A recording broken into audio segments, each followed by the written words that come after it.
Hey y'all, how you doing? Welcome to another Saturday night with knowledge and relationships. Tonight is ladies' night. I have a full panel of wonderful ladies, beautiful, gorgeous ladies. We're here to give you some knowledge on tonight and share our ideas on the topics. I want to first say welcome, welcome, welcome. Hey ladies, and let's do a vibe check. So I'm coming to you with some sparkling water. No name because they're not paying us. That's why it's in a cup. So anyway, let's just go in order. Miss Yara, how you doing? What's the vibe like? Oh, I can't ready. Can't ready with some whiskey. My little All right, come cocktail on, girl.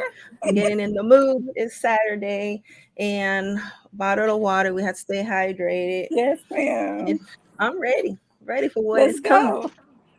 All right, Miss Mimsy. Honestly, I've been inspired now to drink myself some wine for ladies' night. So I will join Miss Yaretas, okay, Miss Yara, over there with a fun beverage tonight. And I'm just excited. I'm ready. All right, thank you. Miss Sunny, how you doing? Great, how are you? All right, so what's your vibe like tonight? My vibe is always have a cocktail. Okay, that's what's up.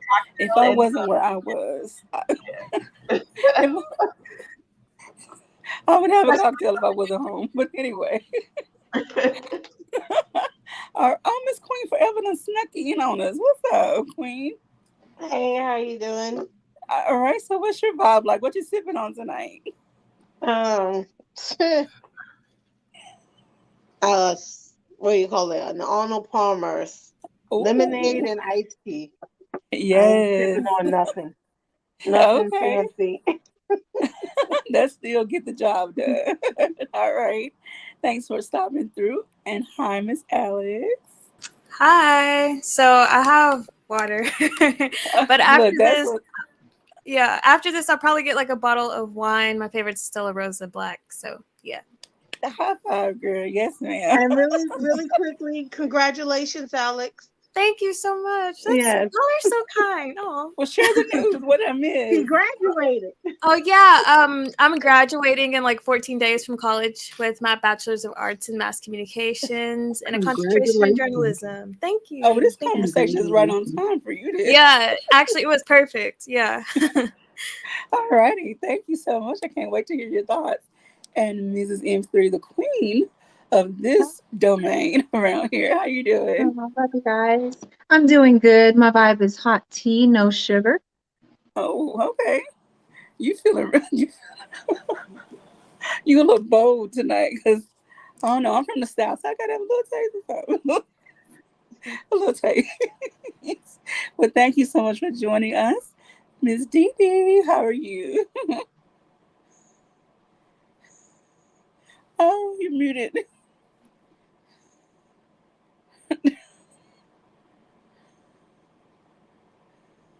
You're We can't muted. hear you, Miss Dee Dee.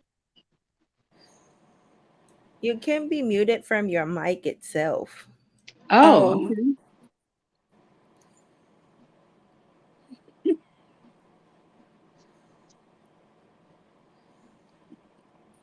Don't take my advice, but unplug and plug again. That's what I do with everything.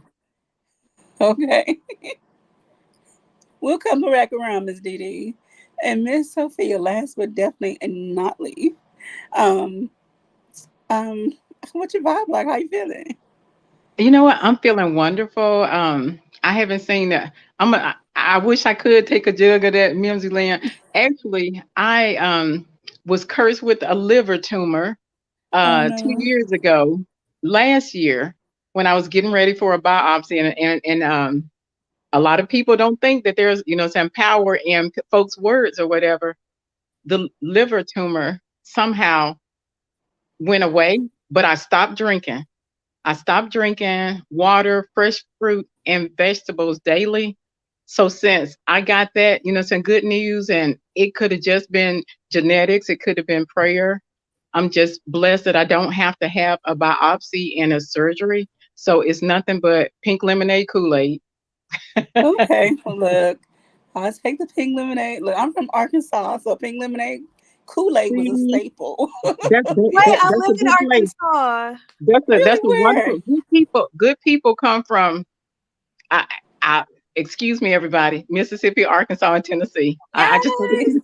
The Delta. Yes. I'm from England, Arkansas, but I go to Okay, school in Little Rock, so I'm like from the okay. deep country, deep, deep, Are you deep. in Little Rock right now? Yes. I'm in Oh, North Little. Girl, come and see me see, then. Okay, y'all in right. that Delta. Y'all in that Delta. So Yes. Spit me some knowledge. I'd love to come by. Come on to see me. Yes. All right. So without further, okay, Dee Dee, let's go back and we got sound.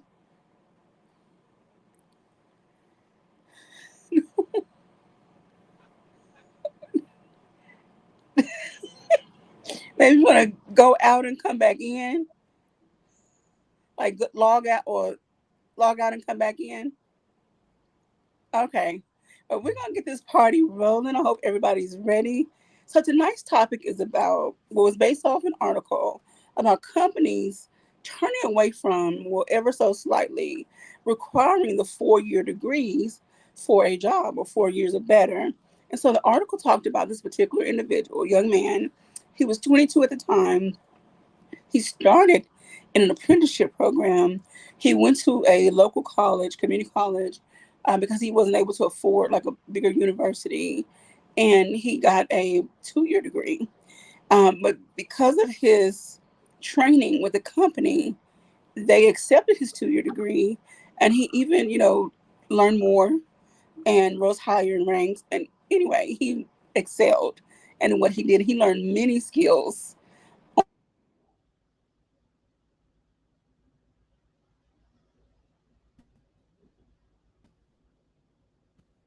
Okay. Okay. Sorry. I think Dee Dee was lagging earlier, Dee Dee. I don't know Yes. why, but I think earlier during the backstage you were lagging. So I don't know what, I don't know. Does she? So are you back in, Dee Dee? Can you hear it? She She can. can hear us.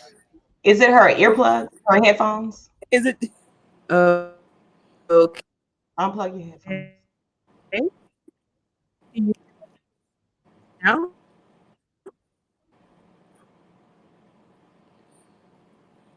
Say something again. She said, "Say something again." No, I mean I I've didn't been hear told that nothing. before.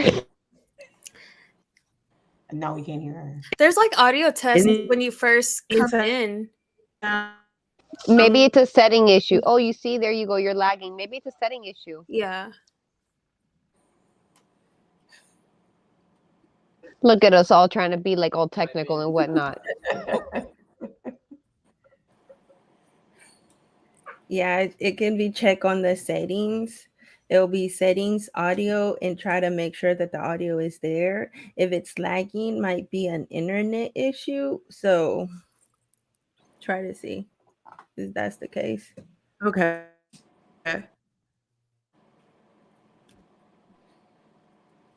Okay, so we're gonna go I ahead and can move. Oh, hear you.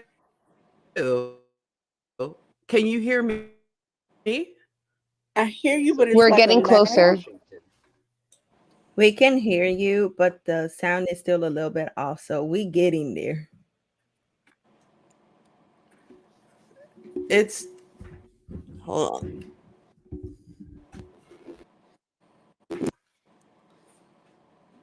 Can you hear me? I can hear you. It's just a little like a delay, I guess you Can you hear say. me now? We Mm-hmm. can. It was working back. Yeah.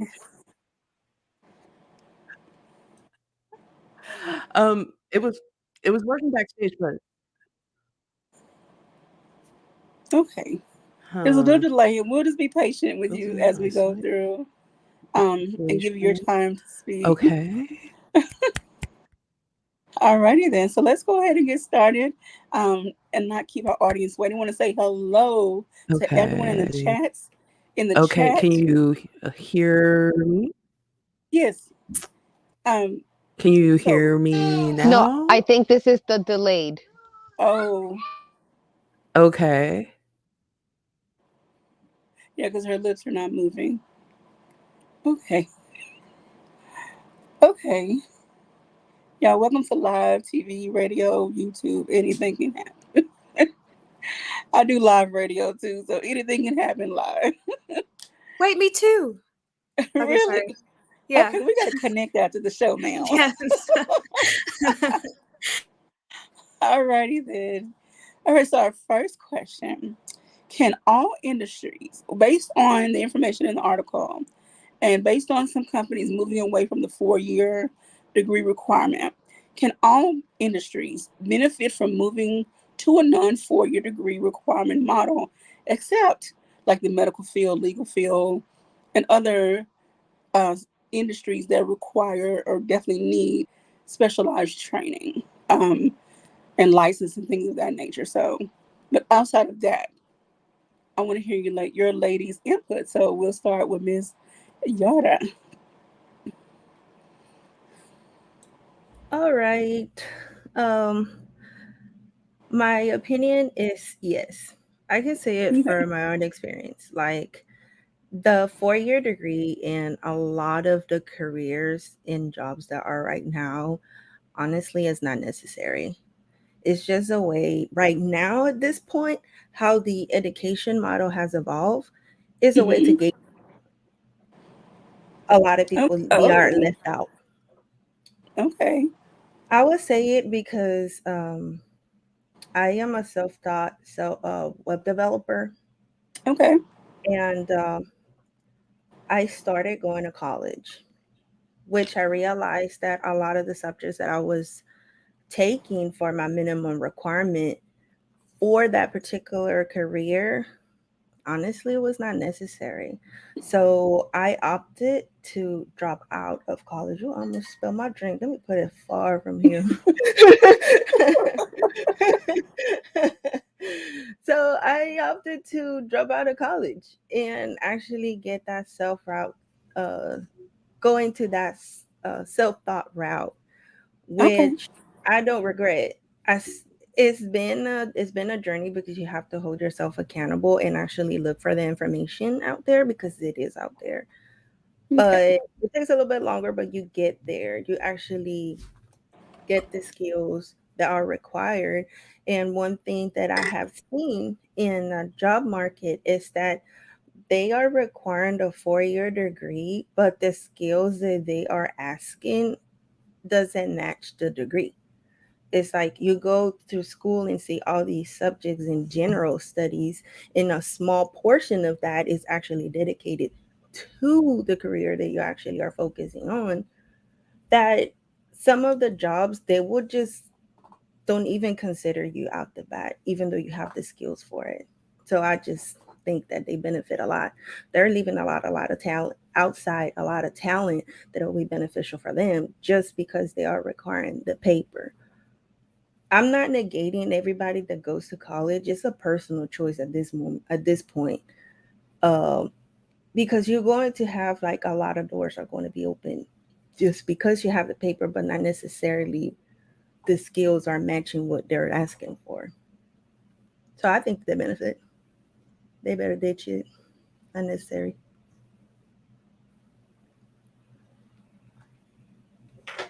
You're Thank you so muted, much, Kim. Yeah. Ms. Mimsy. Thank you so much, Yara. Um, to say all, right? That's too general. I don't honestly. Yeah, there's definitely some industries that can benefit from not requiring, 4-year degrees. You know what I'm saying? But obviously, like you say, except these specific ones and some other ones, like they might just be needed. I think that if you have somebody who's knowledgeable and somebody who has the skills to do it and somebody who's willing and able and capable to do it, I think they should give them the damn job. Bro, you got people out here that are working, they don't even want to work and they're working and they suck at their job, and then you've got people who are way better and they're capable and they're not even given a chance because a degree, I think that's shenanigans. Yes, ma'am. And I have my own love hate story with that, but yeah. Thank you so much. And I'd love to hear your input later on. There's another question I know you can really give some input into when it comes to being, it's not a direct question, but we'll get into it. Miss Okie Sunny, dokie. You're you're muted, Sunny. muted. I'm a You piggyback don't, off Yardis. I totally agree with her. You really don't need a 4-year degree. I think that in this day and age, you can teach yourself just by going online. You know, take a couple of classes, and you can go to YouTube. So YouTube University. right, because I learned a lot from YouTube. You know, it's a lot out there, a lot of information out there at your fingertips. Well, before you probably needed a 4-year degree, but this day and age, not really. Okay.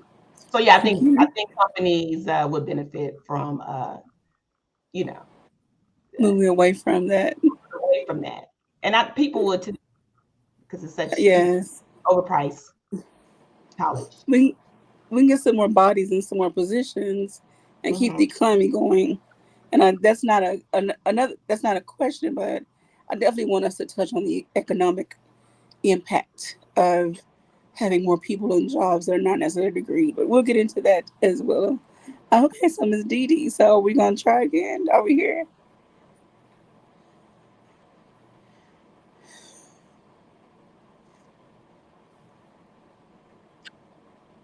It's a Okay. delay. Can everyone hear me? It's like a Still, are five we second delay. having audio issues? We can hear you. Mm, It's just slower. Is there a lag? like Uh, five okay. five seconds. Okay. So I'll just speak then. Okay. Okay. So I'll talk. Okay. So I think that this will be really beneficial for looking for like middle skill industries. So like IT work. A lot of the tech fields tend to be skills that like have skills that you can learn in like courses and stuff that are not necessarily college related, like with coding and things like that. In my experience, um, I went to school for journalism and mass communications, but I also did graphic design.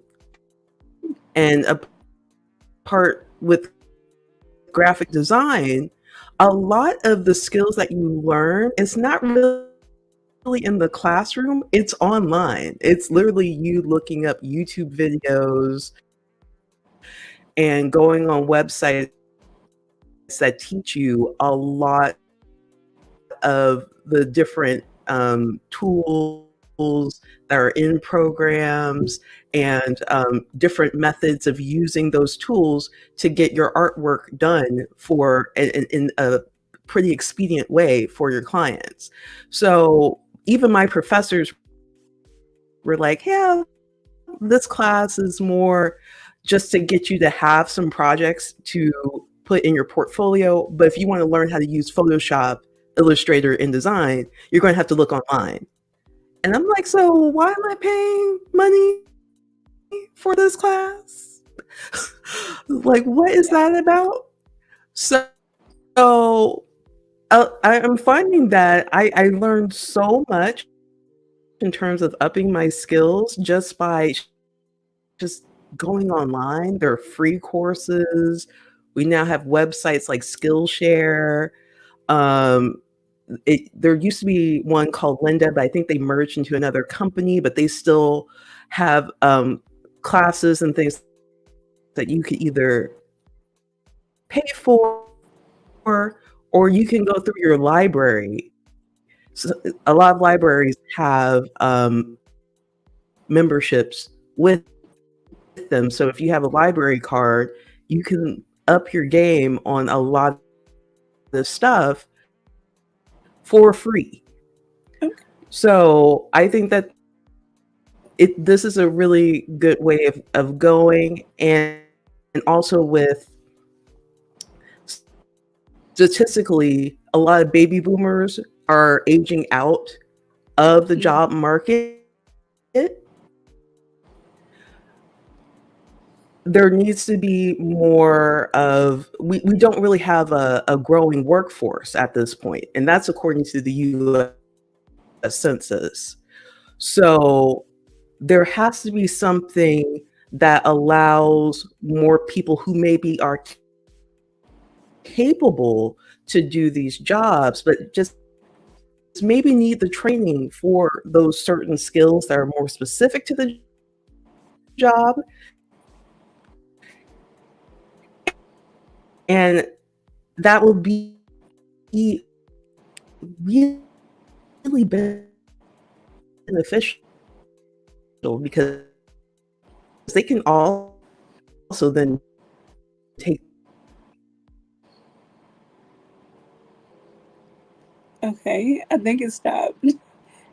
It was still going, so we didn't want to. I didn't want to talk over you. Your audio still coming through, Miss Dee Dee. All right, Miss Alex.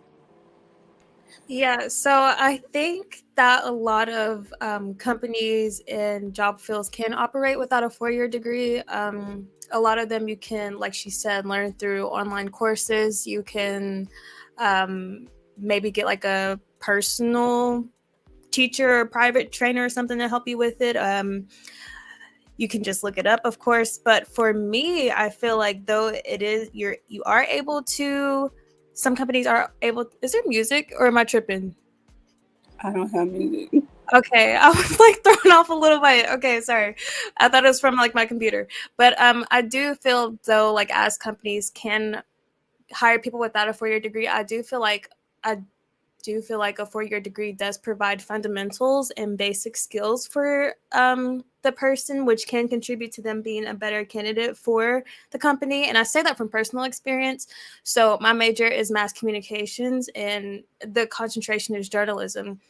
So I learned a lot of basics such as AP style, how to format a story, the difference between broadcast stories and print versions. And because and I also think it has to do a lot with the professors. I could be biased, but I feel like I have the best program here at my university, which is Euler. My professors were really helpful and really active.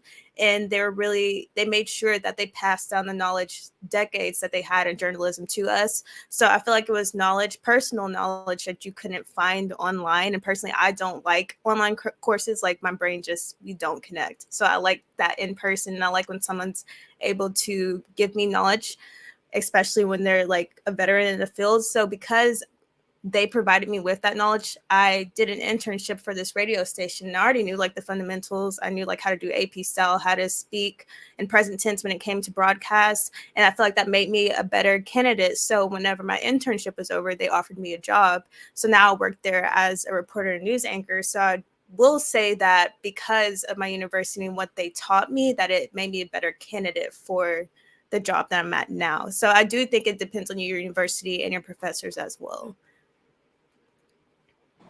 Awesome. Thank you so much for that. All right, and Mrs. M3. So my background is education, mostly health education, health science. I went to 4-year college, then I got my master's, teaching credential, worked in the career field that I wanted to. Now I have both of them working in my brain. I would say that, yes, when it comes to specializing, it's important to have the specialty skills. But I would also say that my first year out of college, 4-year college, bachelor's degree, there were people that had no degree that were making far more than me that I knew. So it depends on what you want. If it's about money, then degree doesn't really matter. Carpenters and contractors, they're skilled workers, and they make more than some neurologists, well, starting out neurologists anyway, and oncologists. So, I mean, it just depends on what your focus is. If it's to gain a skill and a passion that you have, become an apprentice, because even with college education, without the hands-on experience, people are going to overlook your resume. Someone's going to give you a chance, and then you're going to gain the experience, and that's the part that matters. So if you're an apprentice, or if you're, someone that's doing a skill or a trade, you're already getting the experience hands-on while you're on the job, and you're probably going to be better than the person that's training you at some point, who's going to retire before you're done. So just depends on what you want, I think. Most definitely. I will say working at a previous nonprofit for the amount of years that I did gained me experience and knowledge that has been super beneficial and was helpful for when I went back to finish my first degree in sociology, and definitely helpful when I finished my master's in communications. But again, my turn to come. We'll move on. Thank you so much for sharing that for this M3. Queen, what's going on? What you got to say about this question? Um, I wish it didn't matter in my field, but I mean, I can, as a social worker, I can only move up in the pay rate but so much without a Mm-hmm. degree. I have more experience than directors in some of these Oh, jobs. When they oh looked at my wow. resume, they were like, "You don't have that MSW. You should be, I should be working for you, you know?" So yeah, Wow. it's unfortunate, but it's almost like, especially if you want to work for the city and county, wherever you live, with the amazing benefits. Um, Literally, if I go and get my master's, I'm getting almost a 45 to 60 pay rate a year. Wow. Yeah. So it's not a joke. So yeah, in my field, no, there's no, I wish I was looking for. I was like, I'll pay anything. I'll babysit your kids, your grandkids. I'll mow the lawn. I do not want to go to school to get this degree, but I had to. But I think in my field, I feel like it made me well-rounded, because I got introduced to, we had to do a year-long internship, which Yeah. introduced us in the field, and we were able to pinpoint what kind of nonprofit or social services we were interested in doing. And honestly, it wiped a lot of us out. Like, a lot of my classmates, I'm like, I am so glad you don't work with people of color. Thank you for changing Wow. your major or getting out of the Wow. social work field, because you would have just set my people back. But, I think it also helped with people figuring out if this is really what they wanted to do. So. Yeah. I was on the social work track. So my college year journey started in '95, and I thought I wanted to be in social work. Got further down the line, had some starts and stops, and so when I came back around to the last go round, my advisor was like, "Sociology might be better for you because social work has a lot of red tape, and my mouth would get me in trouble. Like I would want to cross all the lines and break all the tape because I want to help everybody, and no, you can't do that. So yeah, Yeah, forget well, policy. my professor told me to take a break, now go to get my master's, and then mature, and then go back. Look, God bless the social workers because you need them 4 year plus degrees in education. Intern, y'all need that. I'm sorry, y'all do. Life experience alone won't help you deal with the things that you all deal with on a daily basis. No, ma'am. So thank you for sticking it out. Now go get them license, girl. Okay. Last but most definitely not least, Mrs. Sophia. Hello. Hello. Huh? Wonderful question. I will say that I have 2 degrees, but because I'm so old and my degrees are old, I Don't say that. well, the thing of it is that in the medical field, things change. Okay. And you have to update. You have to constantly take the refresher courses.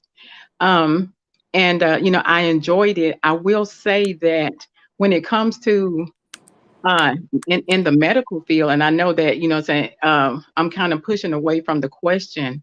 Sometimes it doesn't matter if you have a degree. There were things that I was well qualified for, but it was a time when there was another worker, a high position worker, who niece needed a job for the summertime.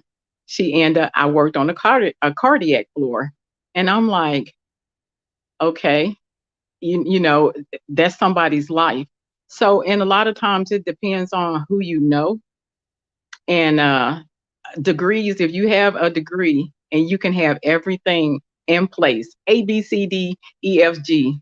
But if it's a big wig's relative, or, somebody, a friend, saying they go golfing, and, saying their kid need a position, that's considered. With my baby girl, my 23-year-old girl, she makes a lot of money. I'm shocked. She went to a private school. It hurt me. Out of college. She graduated from a school, went to a private school in Illinois. And I'm like, you know, I, I can barely pay my utility bills and eat. She quit the school. So that means paying for her, saying her loans. She works a wonderful job to where she doesn't even need my money now, working for a nice company and HR. So it depends on how you how you present yourself. And I think it was Dee Dee who said, or maybe everybody, because all of the answers are wonderful. If you know you have that talent, then sell yourself. I'm not saying that we are, a car or something like that, but you know your worth. And tell a person why they should get it. Okay, you may, some be too old, or you may be young, Miss Alex graduating, but you put in the work so people know that, okay, this is a person who's not going to call in every Friday, because she actually put in her work and got a degree. She actually didn't give an excuse, she got a result. So, if you know your worth, in my opinion, um, you can definitely get it, but paper does matter, because it shows that you're presenting yourself in a way that the people without the paper can't. You're not applying for, no offense to the lifeguard, but you're not applying to be a lifeguard. You're making a representation of what you want to be. So you invest in yourself, and you get that 4-year degree, and that's something nobody can take away. I don't have to like you, but your paper is going to speak for you. Thank you. And I apologize. I am paying attention. I'm a note taker. And I don't have a notebook and pen, so I'm trying to type as fast as I can on my tablet to hear what y'all are I'm so saying. sorry. I'm sorry about that. No. I like to take notes for follow-up discussion. But I want to touch on, when I was working on my bachelor's, I was almost 40 by the time I finished. And I had someone that I actually started school with in the 90s, and they were like, um, you don't need your degree to get a job. I said, well, the kind of job that I want and the work that I want to do, I do need this piece of paper to say that I'm validated, to validate me, to say that I know what I know and I can do this job. And then also, it was a personal thing. I wanted to finish that degree for myself and for my child. Again, that's a whole other story. I'll talk about it on my podcast, but there's, yeah, some give and take there. My approach on this, and I'll make it really short so we can move on to the next question, is maybe not all industries, but many industries that are not licensed or specific can benefit from doing away with so much of the 4-year requirement. Do a skills assessment, um, work with local college, universities, tech schools, whatever the case may be. Start those internships with guaranteed to hire, with benefits and things, whatever. There's a way to get the process going. It's, are they willing to do? Are they willing to? Are they willing? Let's leave it there, because I'm not going to get on my soapbox. This is not the intellectual soapbox. This is knowledge and relationships. Okay, so we're gonna move on. Thank you, all the ladies, for answering that. So we're gonna move on to the next question. Um, can this model over time essentially affect college enrollment? So, say we have Coca-Cola has an upper management position, and they're not requiring, say, a 4-year plus experience, business management or whatever the degree requirements. Um, can it affect college enrollment, especially in 2022 and beyond? And we're going to go backwards this time. And no, we're going to, because I want to give Miss Sophia time to rest. Mimsy, I'm going to start with you this time. Whoa. Are you not ready? No, no, I'm good. Okay.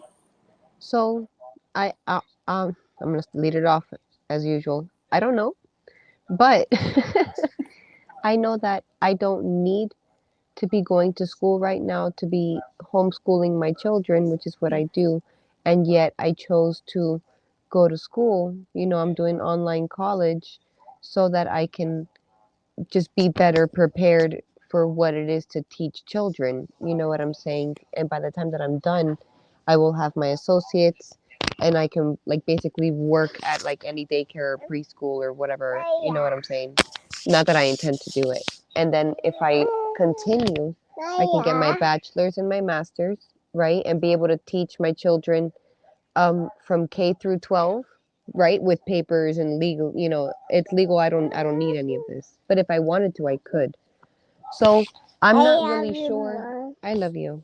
I'm not really sure if the need for like the lack of need for a degree will really affect it. I'm sure it probably would because people don't really want to go to school anymore, you know, unless they benefit from it, which would be to get their big boy jobs. So I don't know.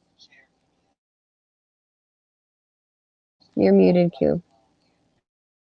Here we go again. What effect do you think it may have on colleges, whether it's online or in person, if more companies are, I'm gonna say ditching altogether, but basically ditching or limit, lowering the requirement of a 4-year degree? Do you think less people will start going to college? They would deem it unnecessary. I suppose that depends. I find it very convenient to go to online college. If my requirement was that I needed to go to a physical, you know, university, I would not be able to do it. Okay. But like Alex said before, like she got what she needed, you know, like the like you pick up skills, you pick up the things that you need in order to get you to where you want to be. And so if that's what you want to do, right? Like if you're Okay. about it, you're gonna go to college. If you're not about it, you know, then no, people probably won't go to college because we tired, bro. I know. At this age, at this point in my life, unless God says you're going to school, I'm not going to no more school. So I'm done. Okay. Thank you, Miss Mincy. All right, Miss Sunny. You're muted, Sunny. Yeah, I do think it will affect college enrollments. It costs a lot now to go to school. You know, I was just reading where I believe it said in state, if you live in the state, it may cost you $25,000. If you live out of state, it's going to cost you $48,000 a year. That's a lot of money if you're going to take, uh, classes for 4 years. And if you don't need those classes, what's the point? You know what I'm saying? So you might as well just do your 2 years, go out, find a job. It's all about selling yourself at the end of the day. You know, you have millionaires who didn't finish college. Microsoft, I believe uh, the guy that owns the book guy, the millionaire, the richest man in the world, not Elon Musk, Bezos. Bezos. I don't Okay. even think Zuckerberg finished college. Wow. So, it's I don't think you need a 4-year degree. So yeah, I think it'll be, it will affect college enrollment. You go get a job, you work hard, sell yourself, and you'll work your way to the top. I know someone that worked in a company, didn't even have a college degree, and he was a VP of a company. So, Wow, that's amazing. Wow. I mean, it happens. It happens. And my cousin actually worked for the guy, and she was upset because she had 4 years in college. She said, I just don't think it's fair that I went to school for 4 years, and you have these vice presidents of companies, and they don't even have a degree. Well, that's because they went in, worked for the company, and they worked their way up to the top, and that happens. Wow. Okay. Yeah, and then a lot of, as you say, well, I don't know if someone mentioned, but some people are grandfathered in. They may have started when they were teenagers, or their father, somebody knew. I know somebody said if you know somebody related to somebody, you get in and you're just there, and then yeah, cycle continues. Well, don't hate the player, hate the game. I You're mean, right. You're right. I'm sure. Hey, oh goodness. All right, thank you, Miss Dee Dee.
I'm sorry. Usually your voice would have kicked in by now.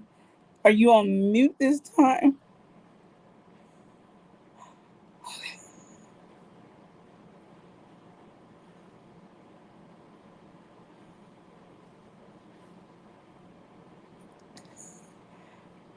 I apologize. Your voice is not coming through. It didn't come through on.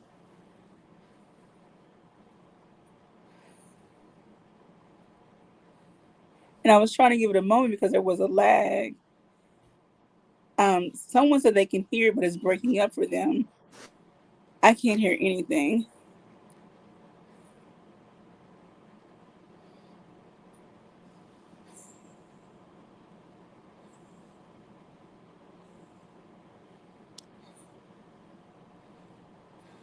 I apologize, Miss Dee Dee. We're having so many issues. I know she has some wonderful things to say about this topic and these questions on tonight. We'll definitely come back to her and give her an opportunity to share her thoughts, um, if as her audio gets better. Um, Miss Alex, what are your thoughts on, will this affect college enrollment if companies switch to a non 4 degree requirement model? Yeah, so I definitely feel like this will affect college enrollment. A lot of it has to do with my peers as well. I know like a lot of my friends that were in college but aren't in college anymore because um, they just saw that the jobs that they wanted to do or could pursue could be done without a degree. And also, it's hard to afford. And a lot of things that you want to learn, you can just look online. And also, my generation, and as you know, it gets younger, we don't like to work for things. I'm part of the we, to be honest, like who just wants to work their whole life and go to school their whole life. So if you can find a way around it, I think people are going to, especially whenever we live in a day and age where it's so easy for you to go viral for something. So a lot of people feel as if, like, you know, there's another way, another route to getting money than just going to school. So yeah, I definitely do think it'll affect enrollment. And I think schools are now trying to, I think that they're seeing that as well. Because I know my university, they're offering like half tuition for incoming freshmen. Yeah. So I think they're trying to find ways to get more people to come in because they know that people are seeing, okay, well, this person is, like she said, like the VP of a company. And they don't have a degree, so they can work their way around it. My news director actually has been in radio for, I think, it's been more than 20 years, and he started out like he didn't finish college. He actually, like, when he was the news director, then he came and finished college. But like, is it Mizzy? Did I say her name right? Which one? Mizzy. Mrs. M3? No, to Oh, the top, right? Mitzi. oh, Mimsy. Mitzi. Minzy. Oh, Okay, yeah, Mimsy. like she said, I think it has to do with like a lot of like a personal goal, because he went back because, I mean, he's already the news director, so he really doesn't need a degree because he's already in what he wanted to do. Like, he was able to learn his profession through experience and through people hiring him. Like she said, I think it's a personal thing of you just wanting to finish it, which is great, but is it necessary? I really don't think so. And I think that colleges are starting to see that, and younger people are starting to see that as well. I know a lot of people that want to be real estate agents now because you don't have to go to school for it. Cosmetology, like just any way to get around it, because they see, like, I can have a steady income and I can make more than people who actually do have 4-year degrees and not have to go to college, which I think is also kind of like the biggest slap in the face too. Like, I think whenever you compare it, they're like, why would I go to school for 4 years and I could literally work a receptionist job and still get paid more than someone who's a reporter? So yeah, I do think it's going to affect college enrollment. All right, thank you. And I'm taking some notes on some other jobs that, okay. I'm gonna since we lost Miss Dee, but Mrs. M3 was going to be next, even though she moved up. So Mrs. M3, go ahead. Yeah, I don't disagree. I think for sure it's going to affect college enrollment. Thinking back to the apprentice and the carpenters, journeymen, all of them make more than a lot of people that have 4-year degrees in their trade. Not only that, but starting out with their first year, they have less debt. So there's that. Yes, ma'am. I think that it's very, it's going to make colleges be more competitive. It's going to make them possibly, if not for a temporary time, maybe lower their standards on who gets in. They might be, the school that's known for only A plus 4.5 students. It's going to become, 4.0, 3.8 kind of enrollments. And their tuition, like she's saying, they're offering tuitions. Well, that's true with 2-year colleges right now, is that in some states they're offering free tuition if you're a resident there. So it's already starting to show, like, hey, we still want you guys to come. Like, don't take that gap year, come, kind of thing. Yeah, I think it's going to be competitive for sure. It's going to affect it, definitely. And I have another question about, okay, I almost want to keep putting everything out. I'm gonna hold my peace. Wait till we get to the next question. All right, Miss Queen. Can you hear me? Oh, I think I'm sorry, it was muted. I think it will affect enrollment. I think schools just need to, they're going to have to get creative in how they're going to stand out and what they can offer students. I think it's unfortunate because it will affect students who are going to school on a scholarship because they're trying to get in the MBA or stuff like that. So, um, yeah, I think you're just gonna, yeah, I mean, I feel like certain things, I think everybody should be required to do some portion of school, because I think the maturity level in the office is going to be off the damn hook if you got a bunch of 18-year-olds running around in a professional environment that don't know how to Yeah. handle themselves, and it's going to be a hot mess. So, yeah, you can take it, you can stop it, but do you really want what's coming your way? Okay. I'm just Oh, saying, because that's a good. some people, Okay. yeah, because some people in my field, I'm like, you need to go back and you need a 4-year internship to learn how to talk to people, because I don't know how you made it. So yeah. Like, go back. That something take the first time. No, I'm talking like internships, learning how to Yeah, deal with the clientele you're gonna work with. that's what Like, I'm saying. Go back. Is something exactly. stick. Whatever. Oh yeah, I Okay. I, I don't want to be in the office with a bunch of 18-year-olds fresh out of high school. I don't want to do it. I'm not going to do that. I will quit. No. Oh, you gotta turn to OG, Mama Queen, and like, look here, No, little. no, I'm gonna start my own ship, and I'm going on the water. Y'all not coming on my ship. Nope, stay on the shore. Nope, stay right there. Okay, this something.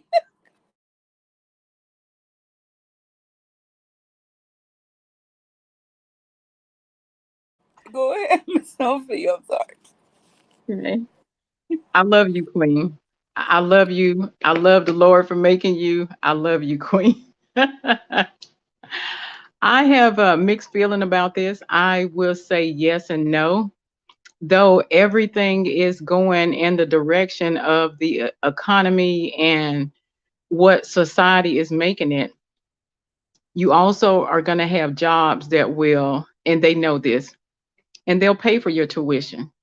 They will turn around and pay you. There are bonuses that you'll get with your degree for, so like I said with Alex, the investment that she put into herself. I know with my personal situation, I have 2 degrees. Um, don't have any student debt, paid it all out, but I was 9 classes from finishing my psychology degree. I had my dad was sick with Alzheimer's. He passed, and this October will be 9 years. If I had a went and so every year just took one class, I'm like, I could have had another degree. There's a lot of situations to where you need people with that paper in psychology. You need it for medicine. And the people with, saying those particular degrees, they can argue and say, hey, I have this degree and everything, when the other people are just going, saying based on the norm, saying that paper is going to put you where you need to be. So, if you have a job that's going to turn around and pay for your tuition, you're going to have some people, whether they're the old heads like me or just the people who want to invest. They have dreams, they have goals. If everybody are, say don't have a degree, why would you want to follow the norm and be there, say be those people? So I love the people who are chasing degrees because, and I'm going to say it, you're not a robot. You're not a robot. You're doing what you want to do. And like I say, you're investing in yourself. I'm going to go back to school. I don't have grandkids. If I did have grandkids and everything, I would turn around and tell them, hey, look, come help, say Mama, me Ma, or whoever, whatever Ma it is, come and, so open this book and everything or whatever. I heard Mimsy's baby talking, and that was refreshing. And I know that, so there's time when, saying she can probably turn around and say, hey, open the book and, saying, help mommy go to school, or, saying, go get, saying, sharpen my pencil. And that way, saying you're teaching people and you're promoting them in different aspects to go ahead and learn. When I went to school, we had to have our SAT and ACT. From what I understand, you don't even need that anymore. And, so so all right, they don't need it anymore. They didn't have, I think when I was in junior high, they call it that then, they were just starting with computers. I hate computers. Why? Because we had to turn around and we had to, saying use, saying the scratch sheet for math. We didn't have calculators and everything. But I love the fact that you all can do it. So, saying this is what I'm doing. I'm going to learn to do everything that you all are doing. So I can either turn around and be a robot, or I can appreciate, some the fact that some of y'all are doing this and some of y'all are doing that. I want to turn around and finish school. I may as well. May as well. Yes, ma'am. Just do it for yourself as a sense of accomplishment. Nobody else matters. It's for That's you. right. And we don't want you to be a robot, Sophia. No robot. Thank you. You would keep me out of your club, Queen, if I became a That's robot. right. I sure am. You're gonna be on the show with the 18-year-olds. Oh goodness.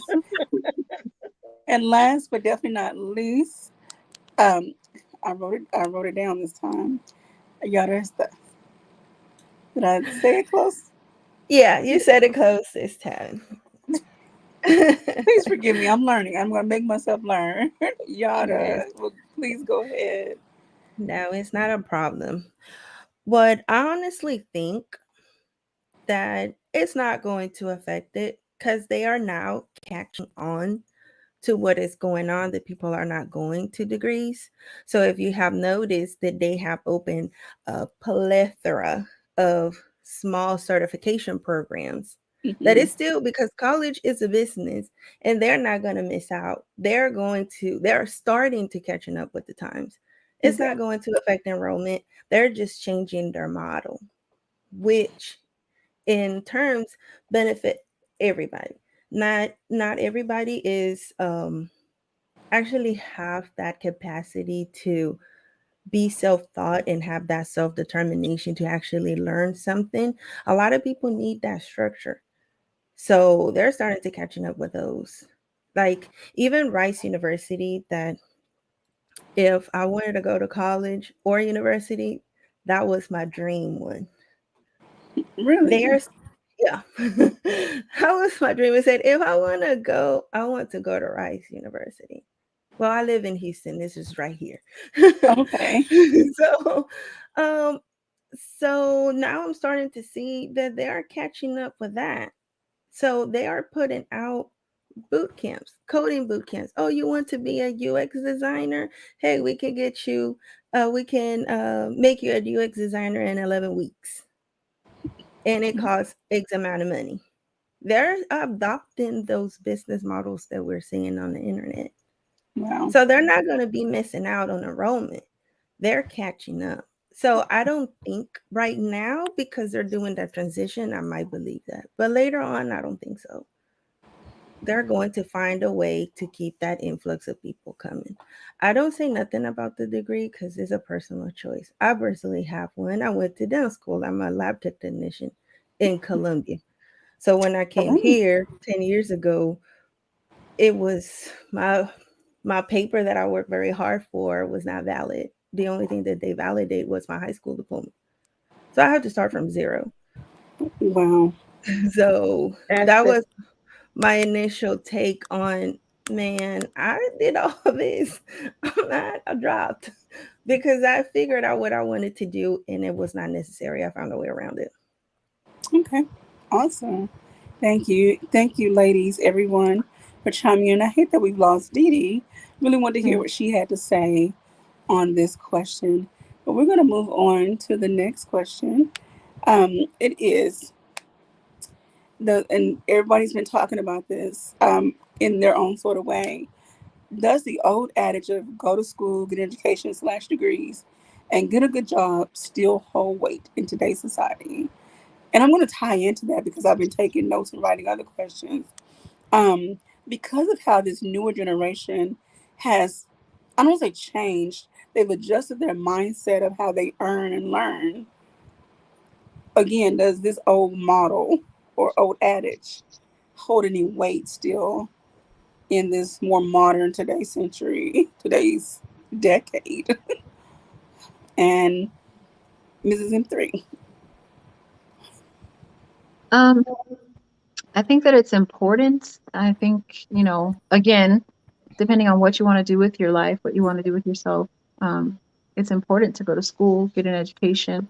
I still think that's important. Do I think it's important for a good job? Depends on what you consider to be good, because nowadays you can have home-based businesses when you're 12 years old, and if you run in the stock market by the time you're 18, like all those things, you know, you don't really need a degree for. But, you know, it depends on your definition of good. Again, I mean, without an education, though, you know, you'll be hard put to understand the world, because everything's written down, or, you know, you can do things by word of mouth for so much.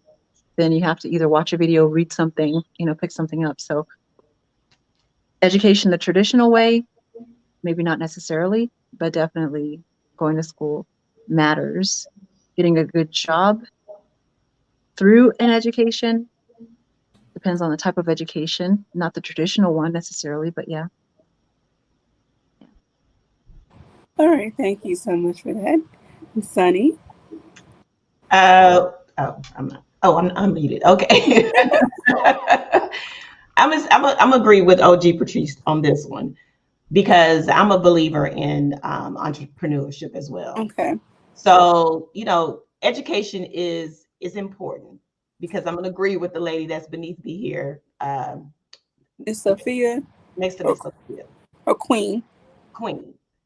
I believe, like the military, you should go to school for probably a couple of years, or go to school when you graduate out of high school, go to college for like a year, so you'll know how to socialize, you know, have conversation, know how to approach people. Because I believe the teenagers today that's graduating in this day and age, they don't really have those type of skills to get out there like we did. I mean, I'm 50 years old, so it's a completely different mindset than Girl, when you gotta say that age with your chest, girl. You look okay. I I'm sorry. so. I'm sorry. So yeah, I think I agree with entrepreneurship. I totally agree with that. Get your education, couple of years, get out there and start your business. I'm for that 100%. Okay. I think that's needed more in the community. And Alex, you seem to be the baby of the bunch. And we have Dee Dee back. Dee Dee? I should be back here. We can hear you. Yeah. Oh my gosh, you can hear We me. can hear you, yes. Everything is right in the world. Yes. All right, so you'll be last this time. So we're at Miss Alex right now. Yeah, so I agree with everything that Mrs. M3 said. I do think that getting an education is important. And like Sunny said, like not only is good for academic skills, but social skills as well. I feel like, especially my generation needs it. We're so weird. Like we don't know how to talk to people anymore. I think that, yeah, of course, going to school is important and getting an education is important. And like she said, it depends on what you identify as a good job. I think that's really subjective. I don't think it's necessary you don't have to get an education to get a good job. Because like we've been saying, like you can, you know, be your own entrepreneur. Well, yeah, if you want to be an entrepreneur, it is good to take an econ class. But a lot of people are self-taught. So I don't think that it's like that's the dire, like you just have to get it. But I do believe that like a lot of people think that whenever you say like get an education, get a good job, a lot of that has to center around like STEM and also being like a business owner. I know like growing up in a small town, that's all they encouraged us to do is like whenever they were like get a good education was to do something in STEM. And I actually hate math and science so much. Like that's why I'm in journalism, because it's like the opposite of that, even though I still have to do some math, but it's not like my job revolves around it. So I really do think it depends on what you consider to be a good education and what a good job is to you. And just that whole model, though it is good to have that, I think a lot of it has to do with like finding yourself as well and figuring out what you like and not allowing anyone to tell you that STEM is like the only way to go. Because like you said, you can start your own business. There is a little bit of money in journalism and there's other options.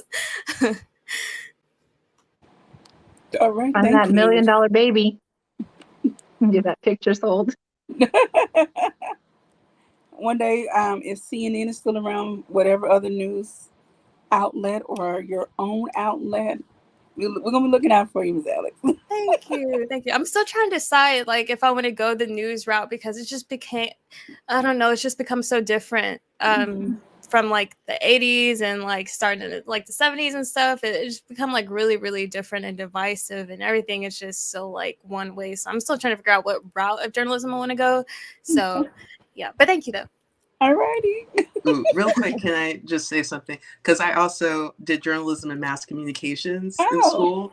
So yeah, that was the thing that is the very question that I had was like, even at that time, like I graduated in 2010, news was changing so much where it was now going into this route of being so divisive. And like, I was just like, I don't know if this is for me. Right. But yeah. I'm still trying to figure it understand. out too. If I do, I would love to work for like an entity like NPR. That's where I'm at currently. Like my radio station's an affiliate of NPR. I just like how just kind of as centered as you can be because we all inherently have biases, but I like how it aims to be as centered as a human could possibly be. Yes. The radio station I'm at is a non-commercial community station. It's Black owned. Yeah, so I get you. We're community focused where I am. So Nice. yes, okay. Move on, Miss Sophia. You on mute? Thank you so much. I love the fact that you gave me that information. I'm going to try to. I have too many friends who, say, salute to the people. They're in the military. They need to hear this and everything. So I love the fact that you share your information. I really appreciate that. So since you're with the Black-owned, radio station, definitely, I plan to do my part and letting, my voice be heard so your information can be known. Thank But you.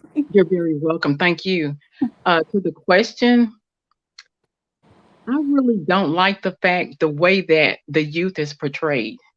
There's Okay. some really, really, really, really, really good, smart young individual.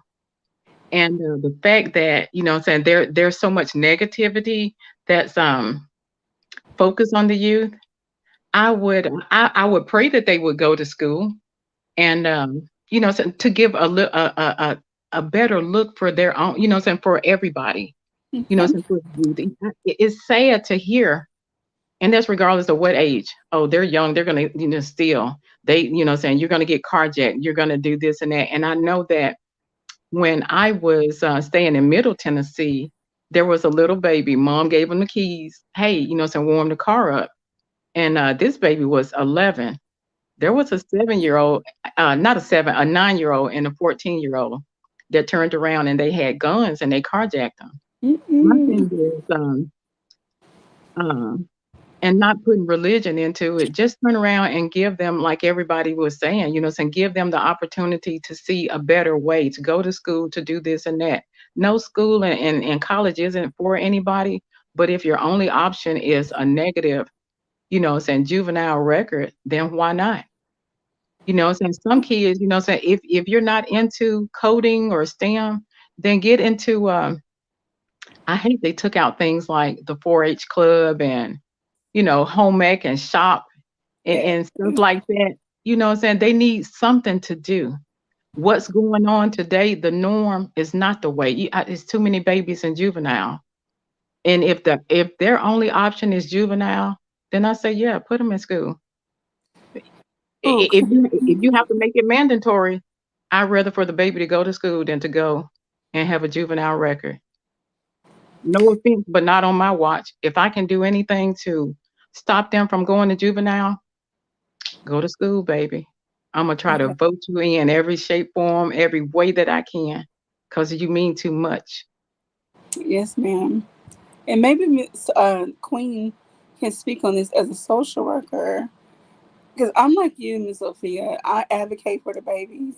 Can we do something else besides sending them to a prison-like facility? Again, living in Arkansas, we have this place in Bryant. It's a very hardcore place for young people. I've known some that didn't make it out alive, and this is being serious. And so it's like, where else can we send our babies? Like, we can't put them in a setting and expect them to reform. And I really hate that word, but reform. But we're not giving them the tools and the opportunity and the space to be a different, better person. Anyway, I'm gonna get off that soapbox right now. I'm gonna get off this soapbox. Go ahead, Miss Queen. What's your take on this? And then, yeah. Um,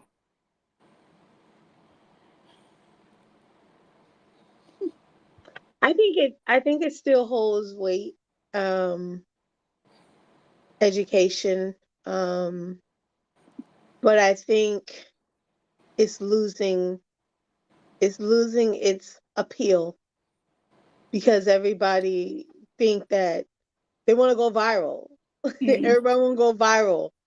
Everybody want Mm-hmm. those 1,000 subscribers, and the some people, unfortunately, are willing to do the craziest, most outlandish things just for those views.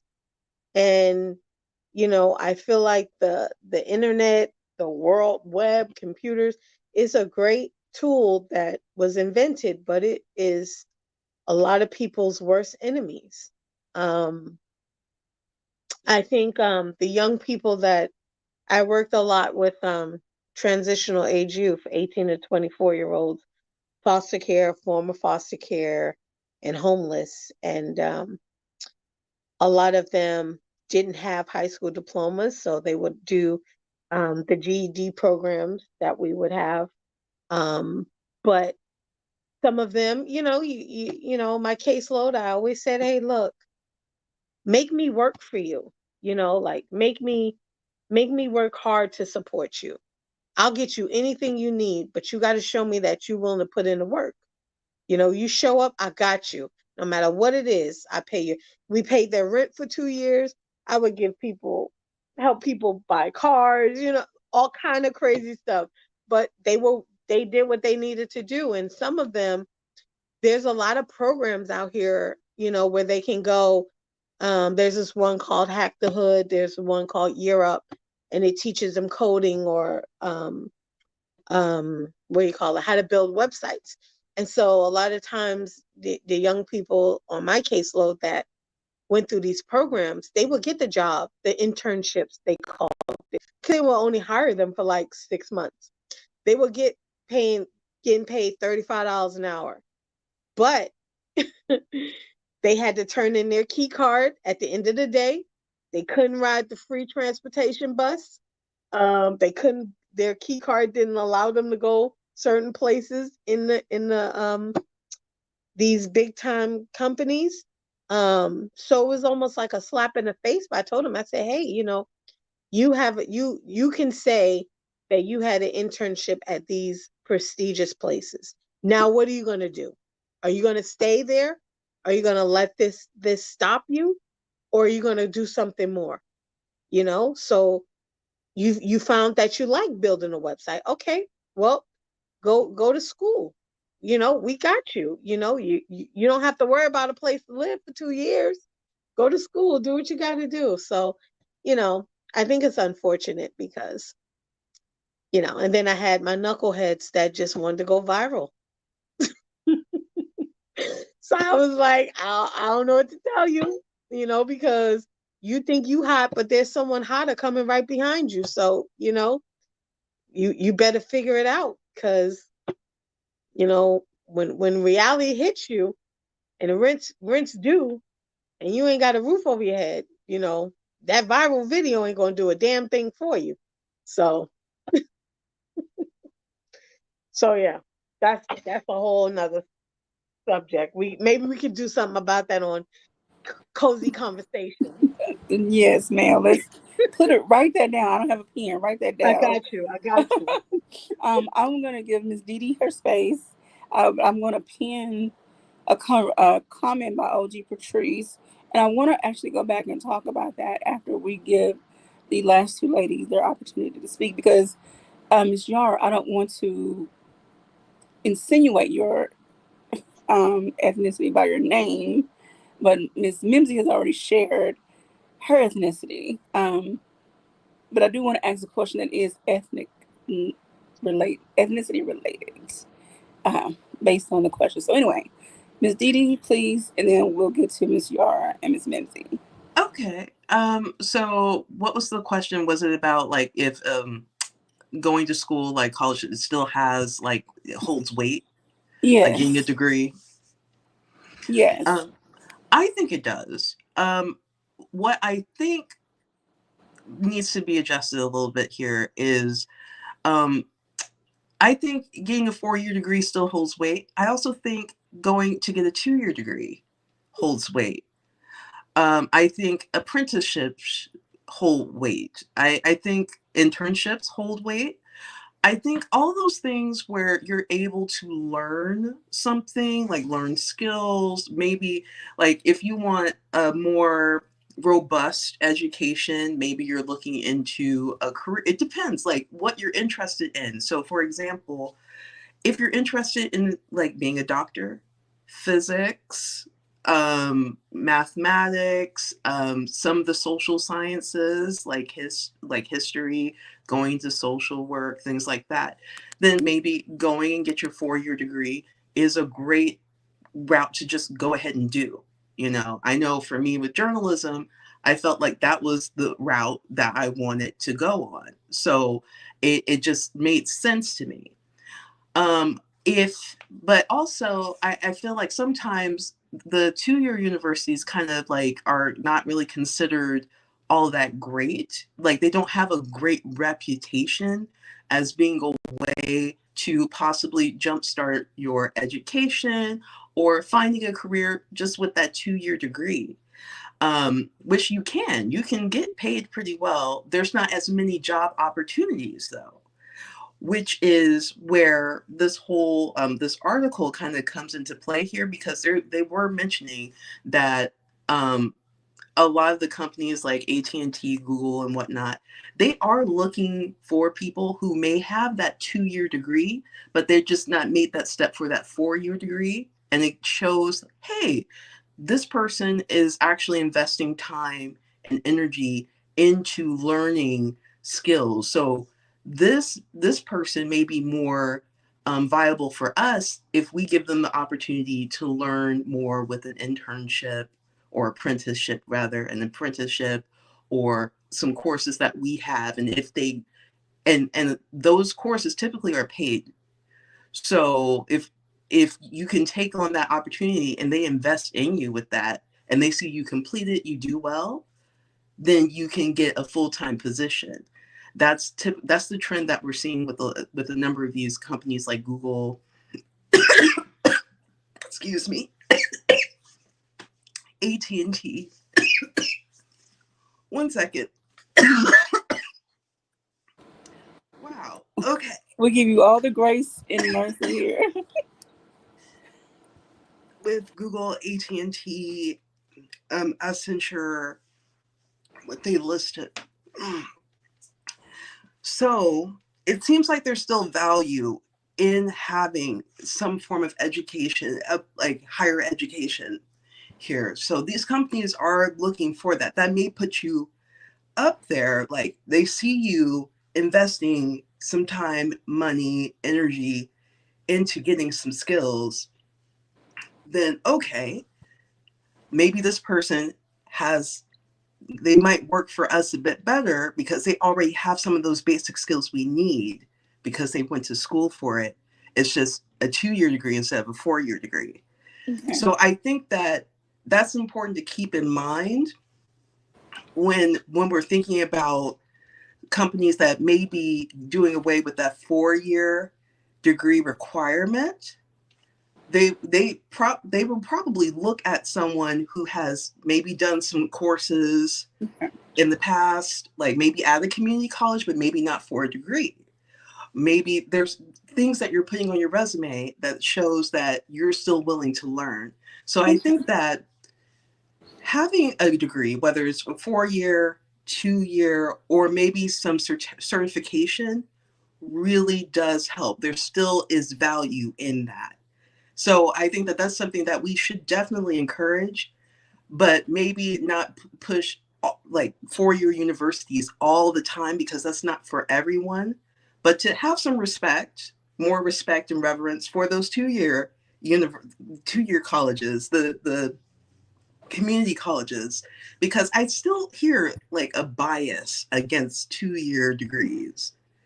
And more people are looking at that as maybe a more financially sound option for them to get, education, because a 4-year degree of going to a university for 4 years and how much money they have to put into that, even if they have scholarships, sometimes you're still looking at an uphill battle financially. Mm-hmm. So I think that there's still an importance to having an education. It just might be a different route that you take. And I think those routes should also be looked at as a good route, like a possibly good route for someone. So, yeah. All right. Thank you very much, Miss Yara. Well, what I can say, it does hold weight.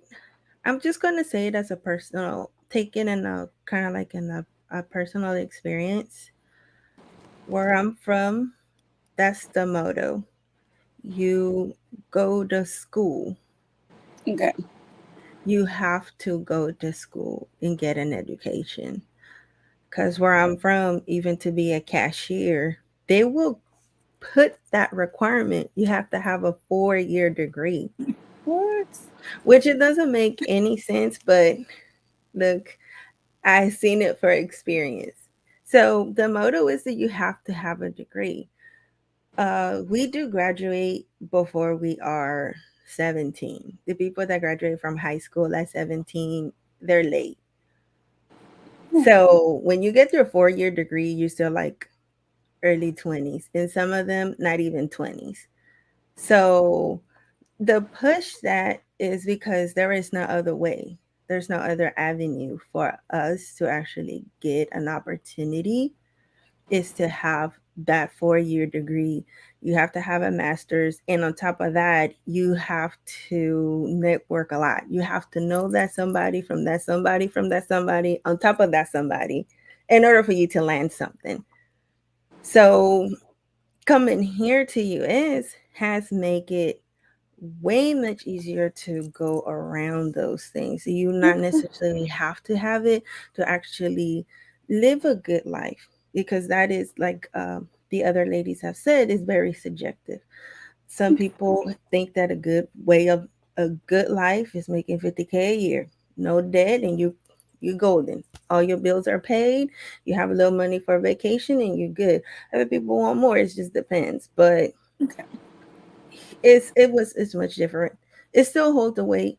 Everybody needs to have that college experience. I will recommend it Okay. because that college experience, you don't get that anywhere. If you want to Okay. do it, and it's the younger you are, the better it is. When you get older, Okay. not necessarily, but younger, that college experience is everything. Yes, So, ma'am. Yes. When I was on my second round of, okay, I filed my appeal. I'm back in school for the second time.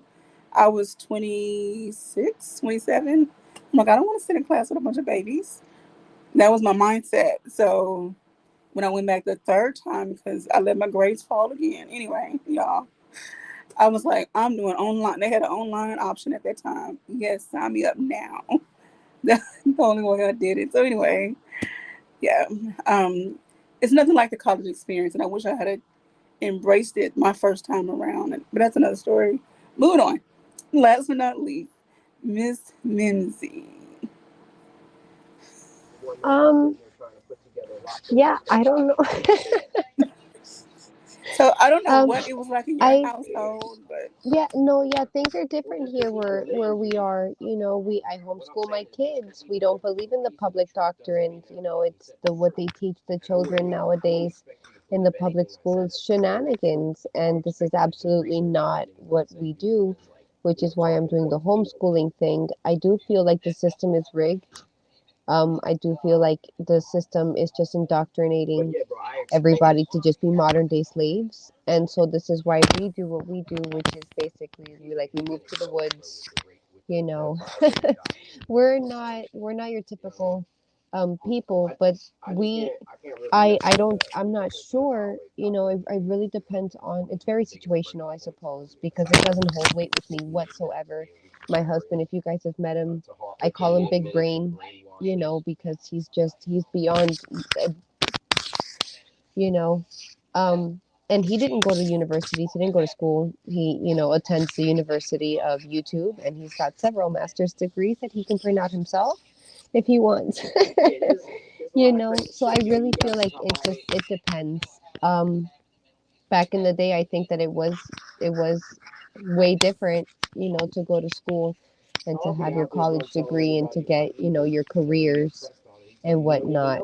But people, if we're going for careers, right, so that we could do things for ourselves instead of making big brother rich, that would be the more ideal thing. Like OG Patrice was saying, entrepreneurship, own your own business. I don't go to work. I haven't worked since the day before my daughter was born. She's 7, but I make things from home. Oh, I make things from home. That was fast, man. Fast reflexes. They be testing us. But yeah, so it's not, it doesn't hold weight with me. It might hold weight for others. For me, we don't. That's not what we don't subscribe to that. All right, well, thank you very much. So I want to go back real quick. Miss Yara, where are you from? From Colombia. Okay, and then Mimsy, where did you grow up? Or I know you mentioned you're Hispanic, but Yeah, I was born and raised in Miami, Florida, and okay, now my husband and I live in a small town in Missouri. okay. So want to go back to OG Patricia's conversation. I mean question, because as we know, society, media, whatever, always puts black and brown people together as if we are the same when we have shared experiences. We come from two different areas. Our lives may mirror in some aspects. However, we are all individuals and have our own life experiences. So, the question, well, they already have the school to prison pipeline, especially for black and brown children. We have to see the light in our children and help keep the spark in their eyes alive. I took a note of that. Thank you, OG Patrice. By any means necessary. So I want to ask Mimsy and Yara, from your perspective as, I don't want to say Hispanic. Please forgive me, Yara. Is it Latina or Hispanic or? Well, there's a lot of nuances on that. Like on the Hispanic side, it will be kind of like, for me, it will be more Latina because I'm Okay. on Latin, basically in Latin America, if you want to put it that way. I really Okay. don't mind because it has a lot of nuance into it. So I don't mind the specifics. Okay, well, as society says, black and brown. From the brown side, and y'all forgive me, I am one of those PC kind of people, PG like PC. So please forgive me. I'm trying to tread lightly on the wording, but please, I hope you understand what I'm asking. How do you see it from your perspective, from your community? Based on how you grew up, where you grew up, things you were exposed to, et cetera, et cetera. The whole school to prison pipeline, children, what they receive in your communities, outreach programs, et cetera, et cetera. And I apologize, ladies, we're veering off a little bit. We'll get back on track. So, Mimsy and Yara, if y'all could just chime in, about a 2 minutes or so on that, if you have something you'd like to add. I'm interested to hear what Yara's got to say. If you were born in, you said Colombia? I was born here in Houston, Texas, but raised in Colombia and Oh, Ecuador for most of my life. that's cool. So, let me just chime in on that. What I can say of my own experience, um, growing up, like childhood here compared to the childhood back um, in the Latin communities is night and day. It's like flipping a pancake. Like, it's the parents are more strict, so um, they only put you to do one thing. You go to school. Like we hardly heard anybody that during the school period, like in my school period growing up, that they were going to juvenile. Like it was having to be even the not even the poorest communities were having that set. It was there, but the mindset is that you go to school no matter what. As parents, we will do whatever it takes for you to go to school.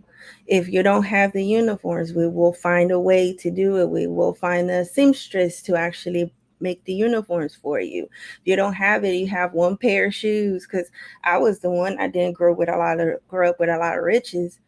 Um, I had one pair of shoes for each thing in my uniform. And I didn't grow up with a lot. And that was the only thing that they would put you, that if you want to succeed or have a, a way of life, you have to go to school. Keeping you busy, keep you out of trouble. So, and there was a lot of homework. Like I'm surprised the difference when I came here and I was seeing like my cousins that are here, the amount of homework that they have at home is just little to none compared to the amount of homework I had to do growing up. Like high school was something different. Like, how can I explain it to just not make it too long? In high school, I learned most of the things that when I came to college, I already knew. And that was baffling to me. So it's put a lot of emphasis on that. Like, school is everything. If you are busy in school, you don't have time to do nothing else. Wow, thank you so much for that. All right.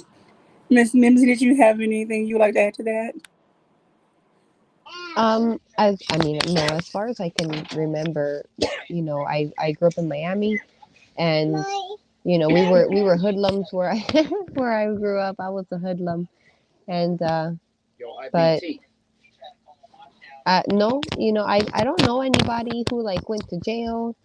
I don't know anybody who did it. I don't keep touch with anybody from Okay. those days. I was a hoodlum. You try to let those parts of your life go and just leave them right where they are in the dirt, deep, deep, far, far away. Um, but no, I don't. I think it all just really depends on, because like the world is really wicked out there, and the doctrine out there that they're putting out there for the kids, like we have to be really aware as parents what other people are teaching your children when you're not watching them. So now as an adult, I can go back and I can see all of the shenanigans and all the lies that I was taught, and that I just basically wasted my time. It just wasted my time. If I were taught when I was little, in elementary school, in middle school, in high school, life skills, actual life skills, that now, for example, now at the age of 32, I'm living in the woods. I've had to learn a lot of things from scratch, ladies. A lot of things from scratch, things that normal people should know. You know what I'm saying? I had to learn how to use a sewing machine. Why didn't I know how to use a sewing machine before I was 32? That's a life skill. You know what I'm saying? So these are things that like they don't teach you, and that they're called life skills for a reason. The priorities on what they're teaching the children, perhaps that is what is sending them, because the kids don't want to go to school learning nonsense. If you give them something that they want to teach, that's the beauty of homeschooling. We get to learn whatever we want that day because we feel like it. You know, that's when you get the children involved. That's what's going to keep them busy, right? You keep them busy, you keep them out of trouble. You teach them what they want to learn, homeschooling. So, yeah. Kids All right. were taught things like that, but when you want to take stuff out of those communities, that's the problem. So it wasn't that kids weren't taught skills, because they were, but in certain communities, those programs are ripped out of the schools. So Right, because what that's are- the what are, what agenda. are they going to do? But not everybody can homeschool, so that's the problem too. That I Not every agree. Oh, Yeah, girl, I so agree. Yeah, Yeah. I was about to say, basically where I was from, well, where I went to school for middle and high school, it was pretty much an all-white city. Basically, there's very little diversity, but they had home ec.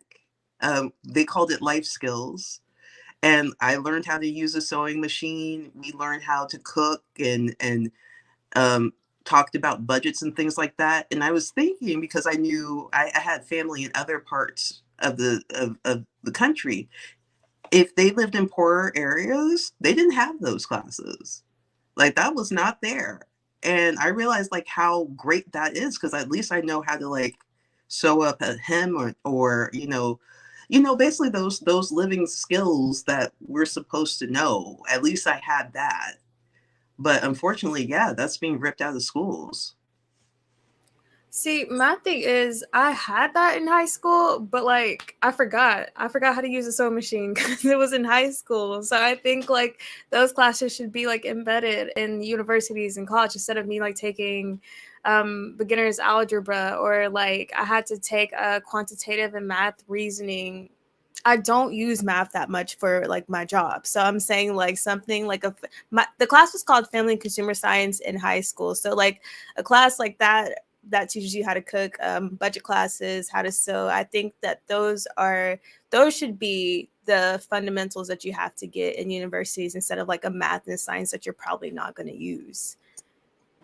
Can I That's jump it. in? Um, That's exact. I'm sorry. That's exactly how I felt, Alex. I had to take calculus, and it was 120 students, and when that teacher passed out that syllabus, I had about 10 of my social work track, and he was like, "How many of y'all in here for math?" Only 25 people raised their hand.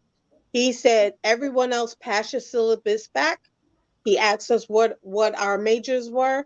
We raised our hand. He said, "I'm setting up groups to come to my office." He said, "Because you will all fail my class. You will Wow. not pass." So he really, like, I appreciated him so much because he was like, "You don't need this class, but I understand. So in order for you to pass and graduate, I'm gonna fix it." So he gave us different syllabus. We had different tests. The math majors had extra time with him, and so yeah. So I understand because I can't stand math. Oh, I love that. God bless him. That's a good professor. Yeah, he was. all You're not right. alone, Queen. I can't stand math either. I just like counting money though. Mm-mm. Oh, Okay. I really like that though. I was a teller for a minute. I Right. really like money in my hands, but Right. Okay, ladies. whether it's Lord. mine or not. Lord. All right. Thank y'all, ladies, for chiming in. We want to take a pause real quick and recognize our guests. We have a new lady on the panel. Please state your name, how you feeling, what's your vibe. We started out with the vibe check, earlier today. So what's your name and what's your vibe? Hi, good evening, everybody. My name is Saida, and I am from El Salvador. I think I know a couple of you, not everybody, but I've been in panels before with, yesterday with Sophia and Queen and Mimsy. I know her, and also Alex. So good to see you again, Alex. Your hair looks nice. And Mimsy, Good to see you good to too. know you're here. Thank you. All Um, right.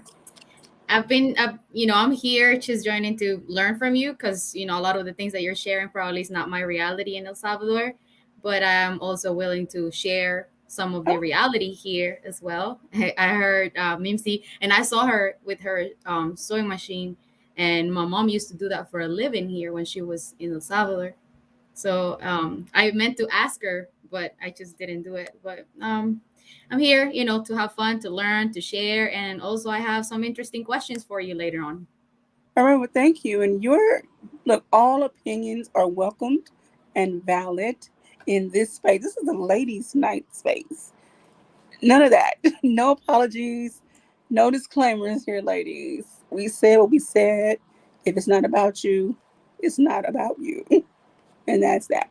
Moving on to the next question. And I'm going to combine these because we've been chatting. That's okay. But these other, as I was writing them, I just wrote them, but they can really be combined. Okay. So, what are the potential pros and cons of industries adopting the non 4 year requirement model?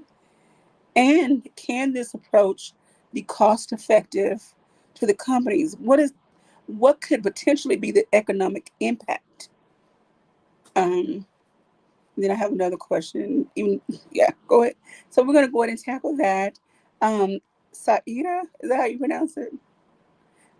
You moved up. We'll give you opportunity to speak. And then Alex. Everyone's kind of out of order. I apologize, ladies. We're gonna give you a chance to speak and move around the circle again. So what was the question again? I'm sorry. Okay, so basically we've been talking about companies. Some companies are moving away from requiring a 4 year degree.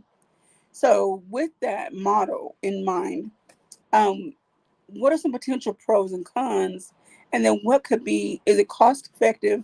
Or basically, what are your thoughts about the economic impact it can have if companies start moving away from requiring 4 year degrees?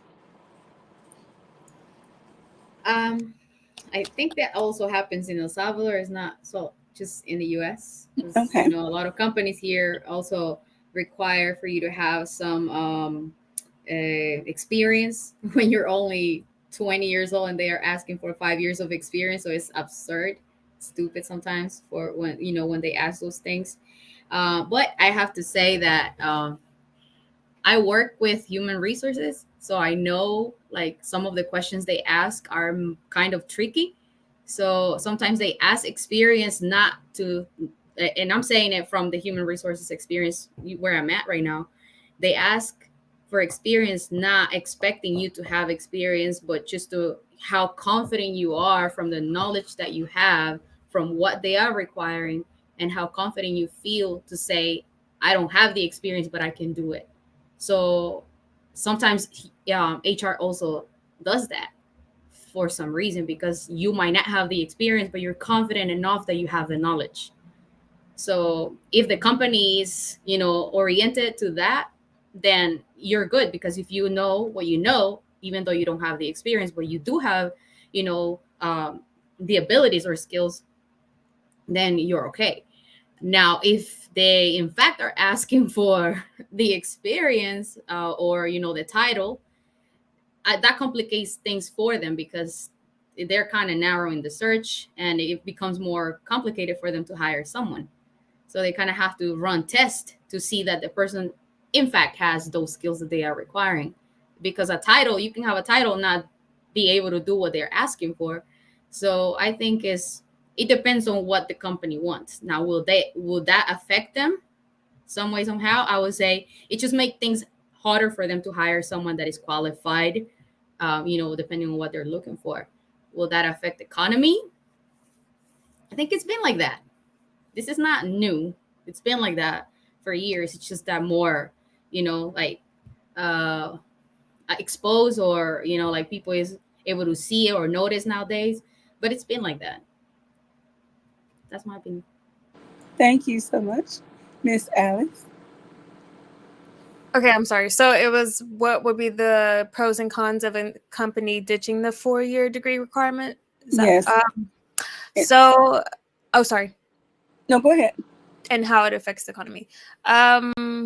Okay, pros would probably be the fact that it would be more convenient for people who don't want to go to college. I think a lot of the times whenever companies kind of do away with a certain method and how things are done, they're able to see like this isn't really necessary. So what I mean by that is like whenever the pandemic hit and a lot of people worked from home, a lot of companies were like, oh, we really don't need these people in here. Like they're able to effectively do their job and they really don't have to be in an office building. So I think that it would kind of provide some insight for companies as well. And maybe they could obtain like more qualified people than someone who has a 4 year degree. And they're able to see that, okay, maybe like this could be just as beneficial as opposed to just hiring someone who has that requirement.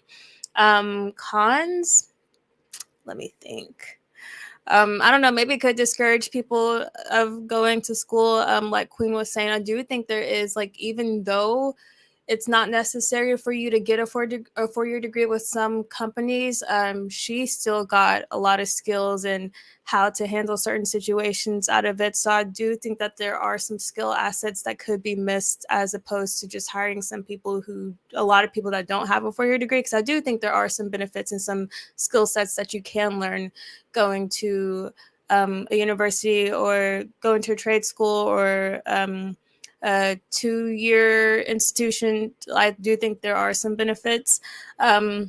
Would it affect the economy? I'm not really too knowledgeable on stuff like that, like how it would affect the economy as a whole. But like Sada said, just really, I think, like she said, it's always kind of been like that, really. So I think there would be like that much of a drastic change to like affect the economy as a whole. But I could be wrong, and I wouldn't know. So Oh, well, you're just getting started, and yeah. I'm not going to say, oh, it's your age. That's offensive. You No, probably know but more than me. I mean, no, you're right.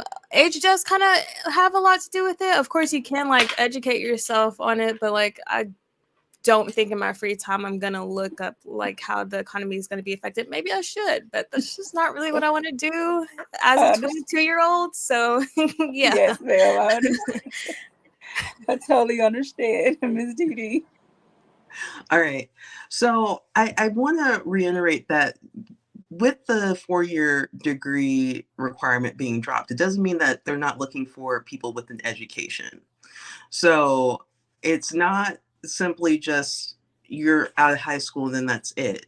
A lot of these jobs, like with Dell, Hilton Hotels, Ernest and Young, Oracle, they are looking for people who have some form of skill set that they can possibly go on and add to it so that they can do the job effectively. So that typically could mean that they're looking for people who have some of these skills, and sometimes you'll have to go to school or do some form of education to get at least the basics down for what they're going to be asking for, like good writing skills. Typically you're going to have to do some kind of work in terms of education to develop good writing skills, whether it's, and then understanding what later on, like, okay, you're writing internal documents and things like that. So you have to know how to write for that. You're writing like press releases or stuff like that. There's going to be certain things that you'll end up having to learn some way. So I wouldn't say that it will deter people exactly from getting an education, but the type of education. So those 4-year universities may be impacted from this because other people, well, people might be saying like, hey, I can go ahead and take a cheaper route and still get what I need and, not necessarily go to 4-year universities. But in this article, there was a really interesting statistic that they used here that I think companies are looking at as a pro with dropping that 4-year degree requirement, which is 62% of adults over the age of 25 do not have a bachelor's degree. So that's over 50%. So you have like a majority of people in this country over the age of 25 without a bachelor's degree. And within that, if you break it down into race, 71% of the Black population do not have a 4-year degree at this point in time. And then 79% of the Hispanic population here in the United States do not have a bachelor's degree. So what that could mean as a pro, and for all of us really, is that if they're able to open up the opportunities for people who may not have a 4-year degree, then we might be seeing, and companies might see, more diversity culturally within their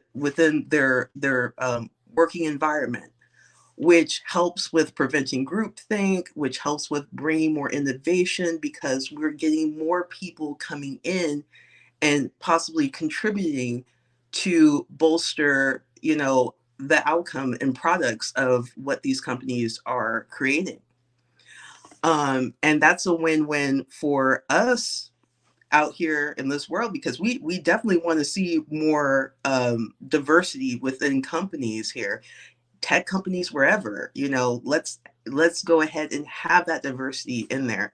And it's a win for the companies as a whole, because then you've widened the workforce opportunities, like the potential people that could join your company. Because right now, as I was saying earlier, we're seeing a good number of baby boomers age out, and they're retiring, they're leaving the workforce. So right now, employers are not seeing as many people as they would once have seen that has 4-year degrees that they could go ahead and look as potential candidates. So they need to, the big push for this is to open up that workforce opportunities that they can get, because at this point, if they don't do something, then they're going to see less and less potential candidates. So it's a pro for them, because now they're able to see, okay, there are people out here with potential. They just don't have a 4-year degree, but we can work with that.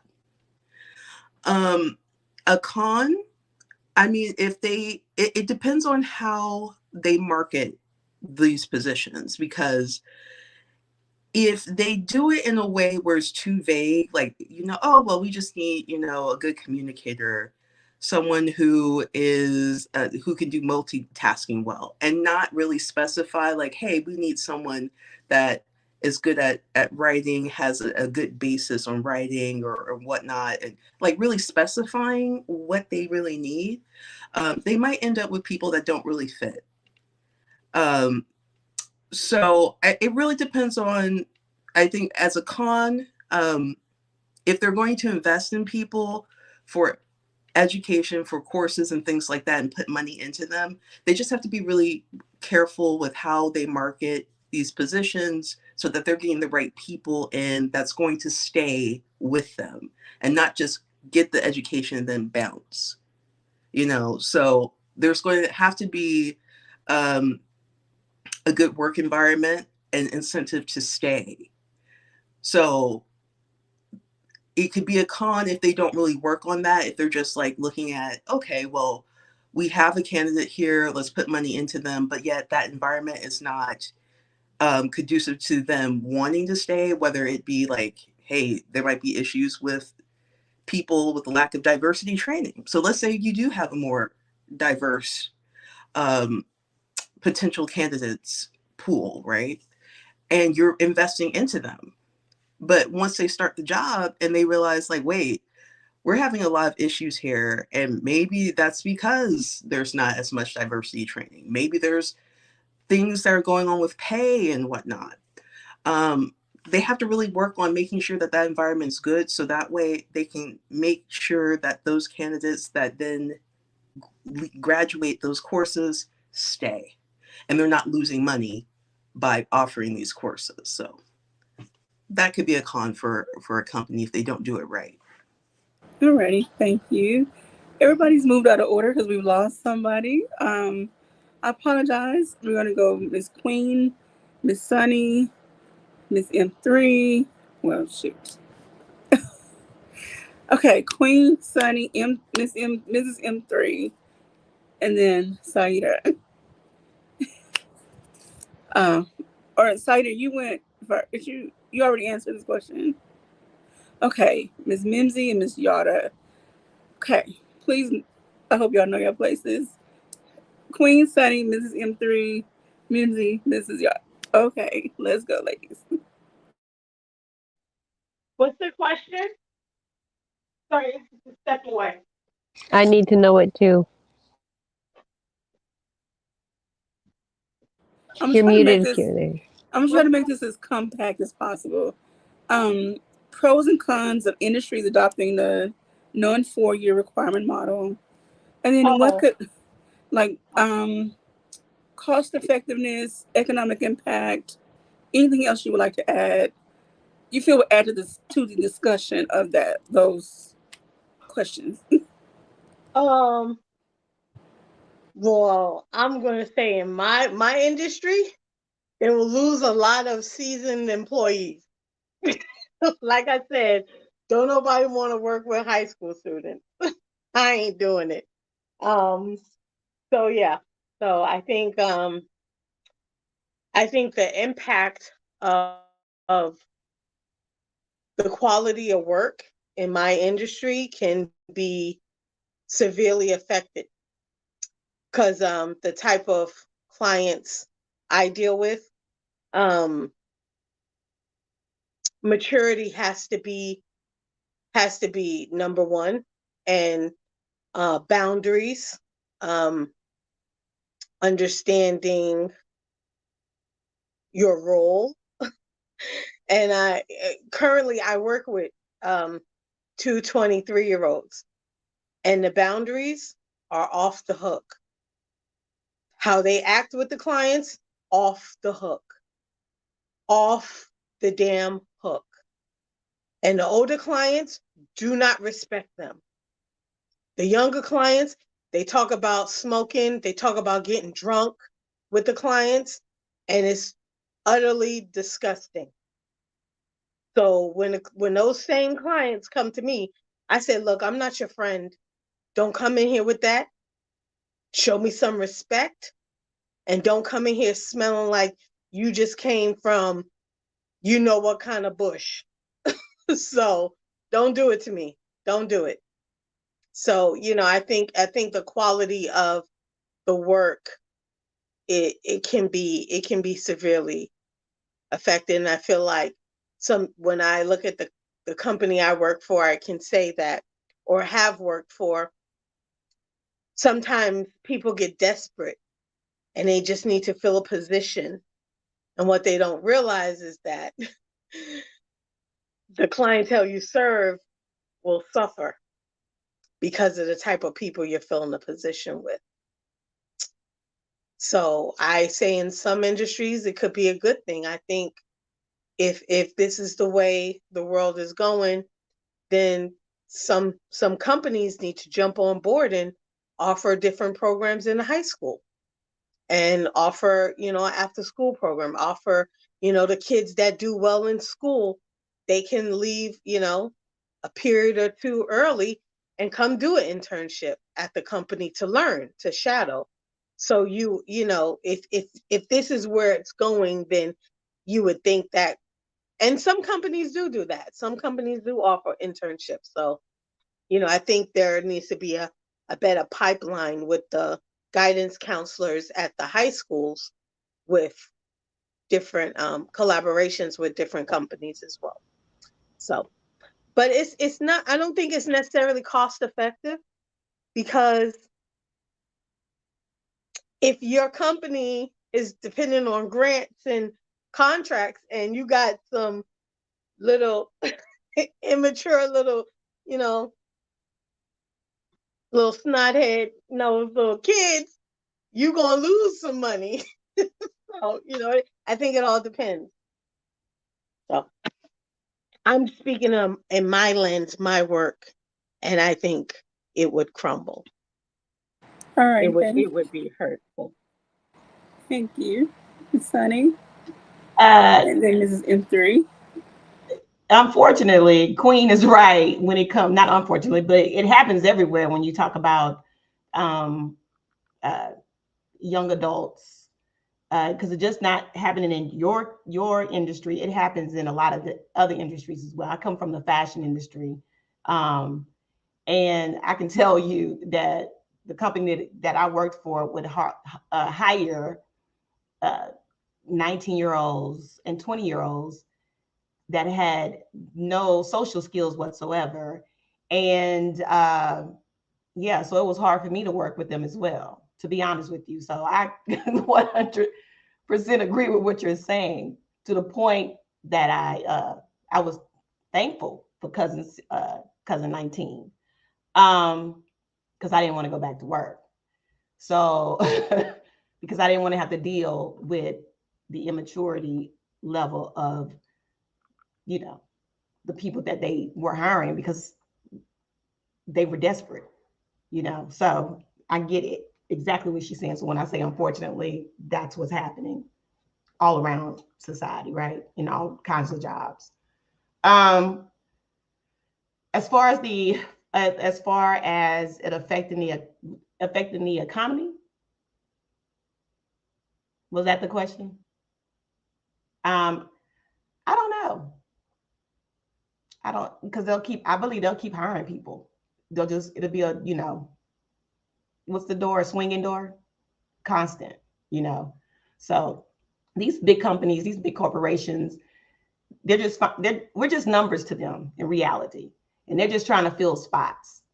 So as long as that spot is filled, they're good. When that spot is not filled, they'll make you work twice as hard until they fill those positions. Okay. And then, you know, like Queen said, nobody wants to work with people um, that you can't have respect for, or don't have respect for their positions.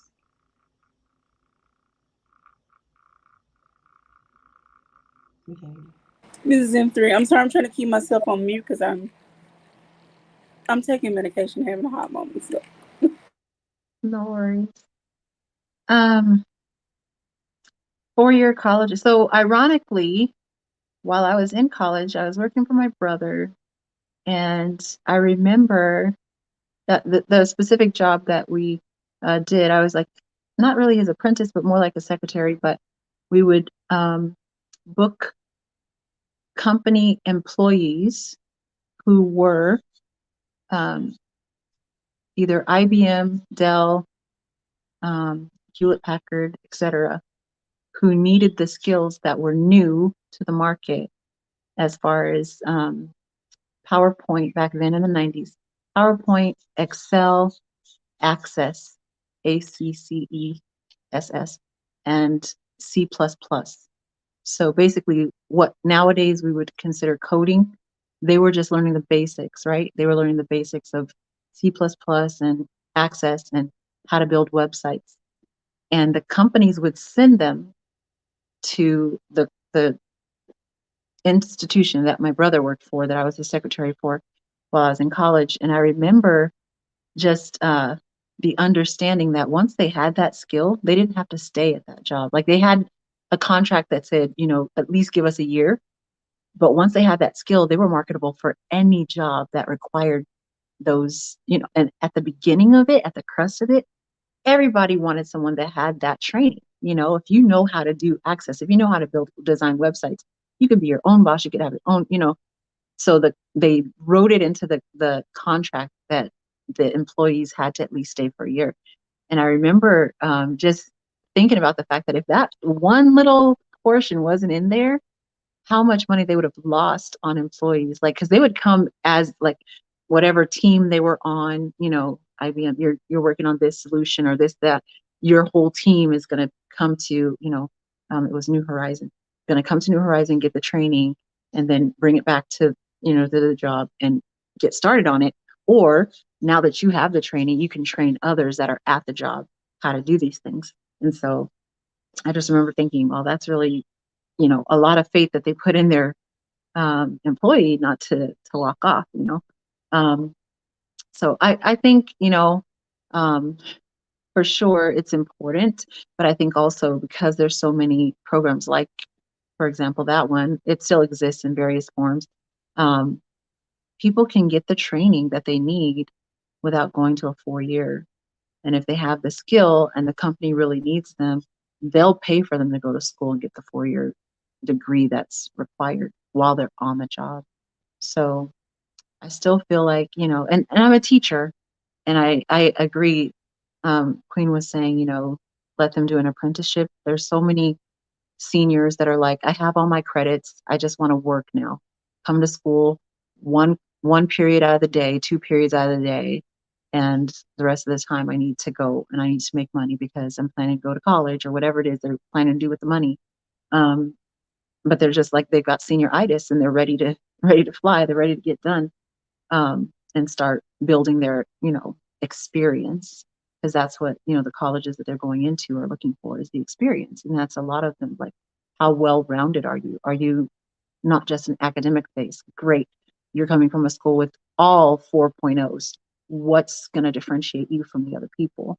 And it's the experience. So, yeah. Oh, awesome. Thank you so much. Mimsy and then Yada. So I'm gonna be completely honest here. And my kids just refuse to go to bed, y'all. Okay? It's 9:45. They just won't go to bed. I haven't really heard what they're talking about. So I am gonna pull out my Uno skip card. All right? I'm gonna pull out my Uno skip card and I'm gonna skip it right on over to Yara. And I love y'all. Tell them to go to bed, please.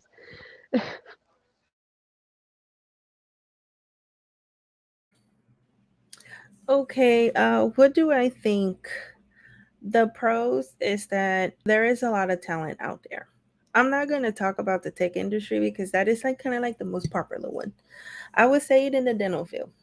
Uh, Currently, I work as a manager um, in a dental office.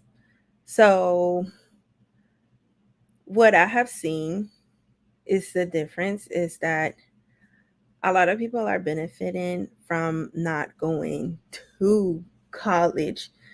I'm gonna put it a reference not from the dentist because dentist you have to go to school and actually become a doctor in dentistry, in surgery and dentistry.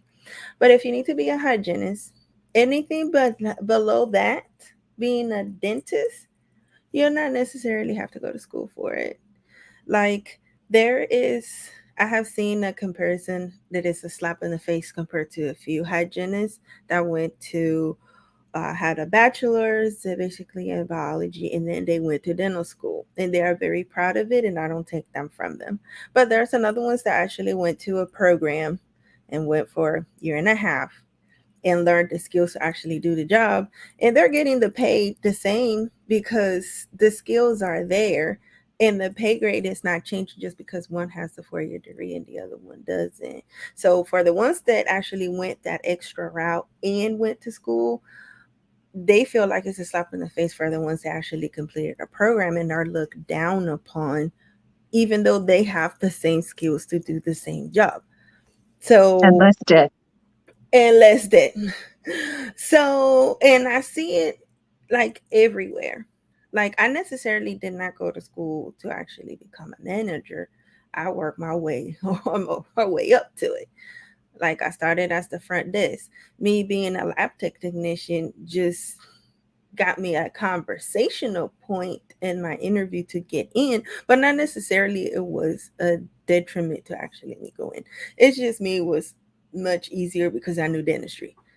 So much easier for me to adapt to the role was nothing else. So I see that a lot of companies benefit from it because there's a lot of talent out there that they don't have. They cannot speak with the paper, but they have the skills to do it. So I know that there is, I was just kind of pointing out on the points of Sunny and Miss Queen. I love them and I love their wisdom, but I know that interacting with 18-year-olds and people younger, because I have to do that. I have to train our new front desk, and they are around that same in that age group. I understand the frustration when it comes with the lower level of experience and maturity in life that comes with that. But it's part of the diversity. So it's like we are kind of like on our way out and they are on their way in, and we have to deal with them. We have to teach them how to actually, like, be more patient with them.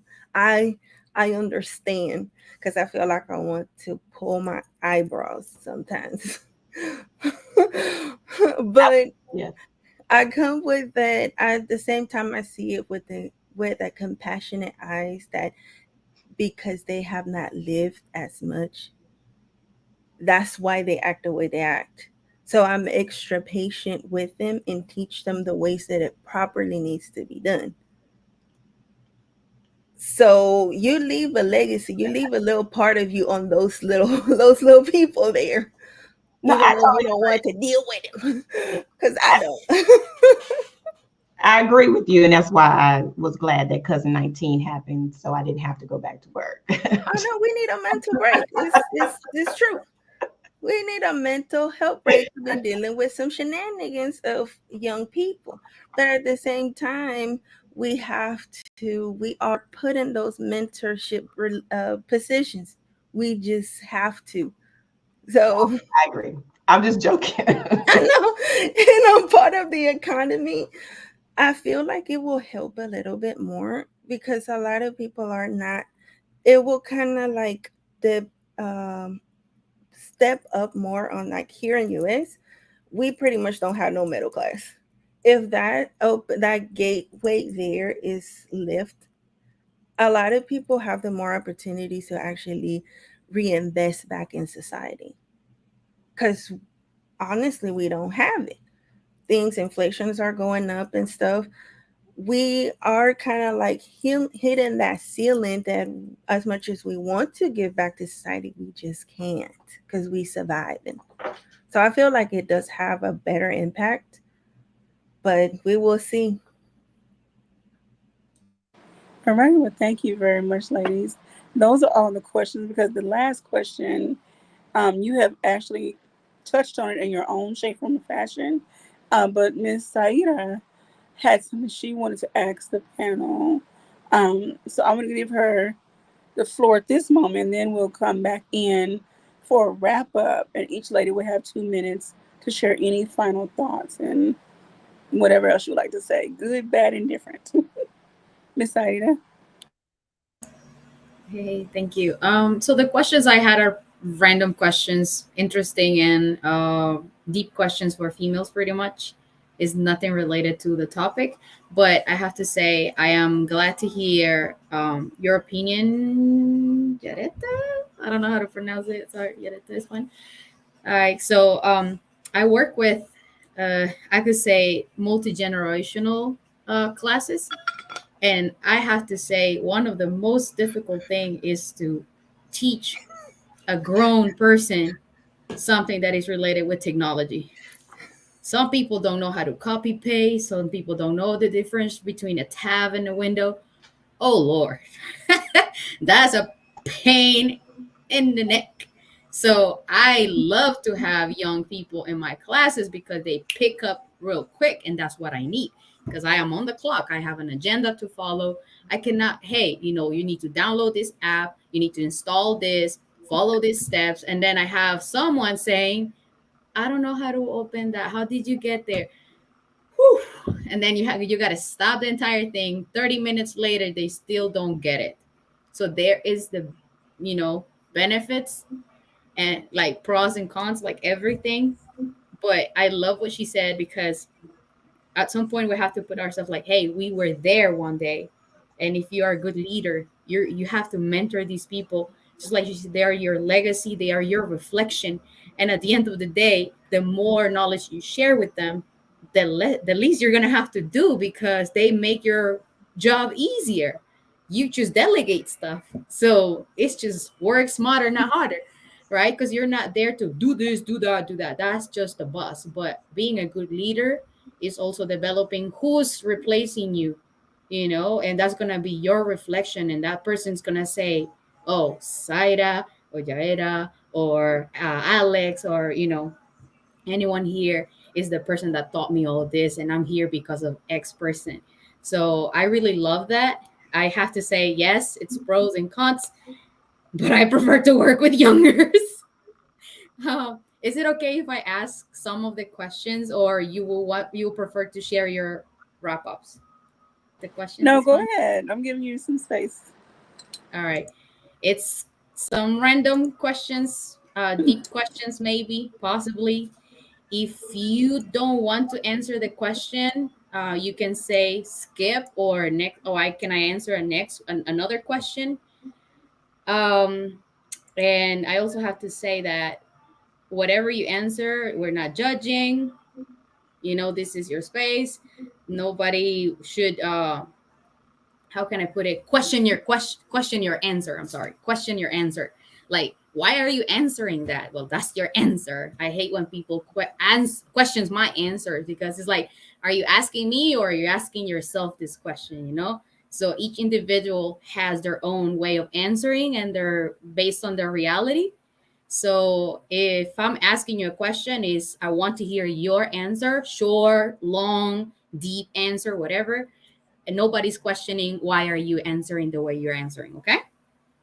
This is the no apology and no disclaimer hour Just throughout saying for the people in the space. chat, or whoever, ever joins this type of thing, because we might have someone, in the chat saying, oh, but why are you saying this? But can we You know, get our behind the scenes people to put in big letters? No disclaimer, no apologies, session of the night. I like that. All right. So that being said, I'm going to share my screen. Okay. Give me 1 second. You guys see that? No, not yet.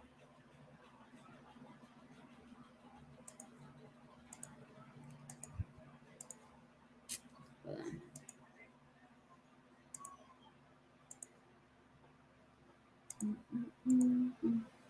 While we're waiting for that, Sunny, I did want to say that 19, I still had to show up. It didn't stop. I was so Right, angry. I was so angry because I right. work in residential and homelessness. So I had to show up every day. That's right. I know the feeling.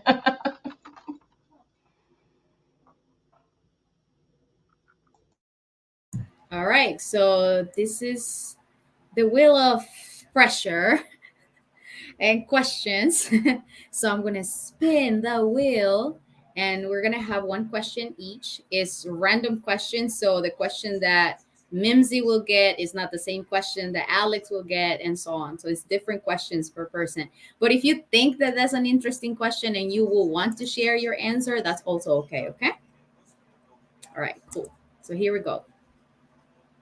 First question goes to, let me see who I have here. I don't see the names. Ah, this is gonna be tough. Can someone help me with? Is it Queen Bee? It's hard to read it. All right. Okay. Cool. So your It's question, it's QB. QB. I'm sorry. All right.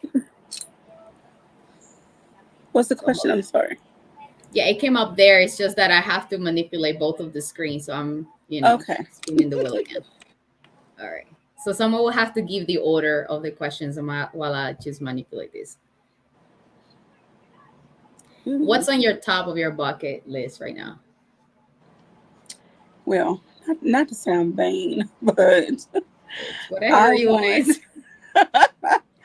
I want my own talk show like Oprah and Queen Latifah, and I want my own radio show like Cheryl Underwood.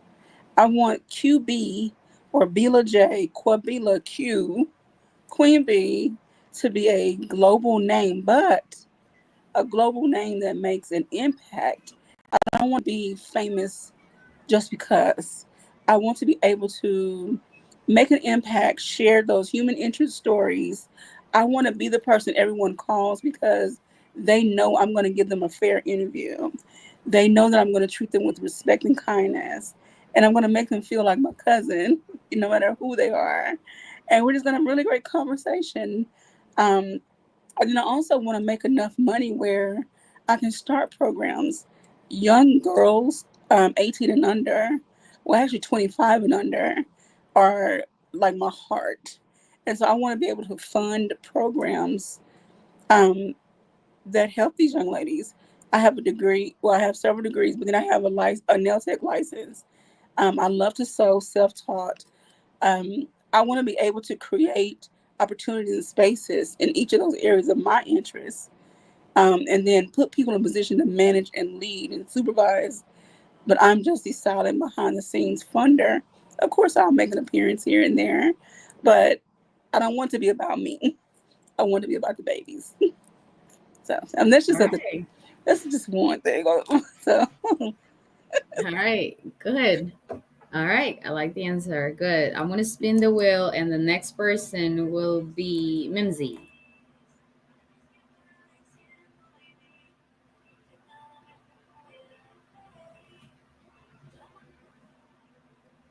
So, what's the craziest or most out of character thing you ever done? Be a stay-at-home mom, wife with 3 kids. Being all about the Almighty. All right, that's the craziest thing I've ever done because it's 100% not what I was 8 years ago. Oh wow, that's great, great. Good to hear that. Cool, cool, cool. So let me see. I'm gonna pick the names before spinning the wheel. So, there's no specific answer for no one, just to, be fair and make it clear. Um Tammy, right? All right. Here we go. There's no Tammy. Yeah, I there's no think that's Tammy. Dee Dee, not Tammy. That's Dee Dee. Oh, okay, okay. Okay, so Didi. If you could choose only one long term goal, either to own a house or to travel the world, which would you choose?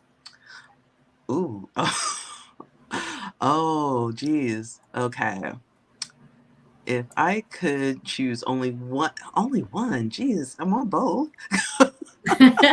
Like, oh, I don't want to rent all my life, but at the same time, I want to travel the world. I already got a taste of that, but there's more places to go. Um, uh, ooh. Look, we're gonna own a house because then that's an investment, and later on down the road, I can do upgrades and stuff like that. Sell the house and hopefully get a little bit of a profit, and then maybe travel. So there we go. Good, good. Because if you something that I've learned in my job is like when someone asks me a question, I break down the questions.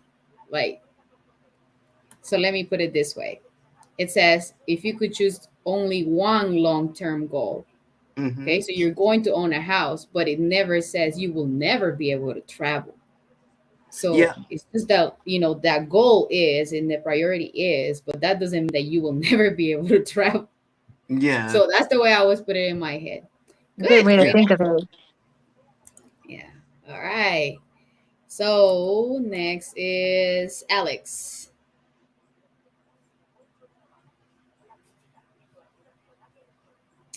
If you could invite any three people from history over a Oh dinner my God. party, who will you invite and why?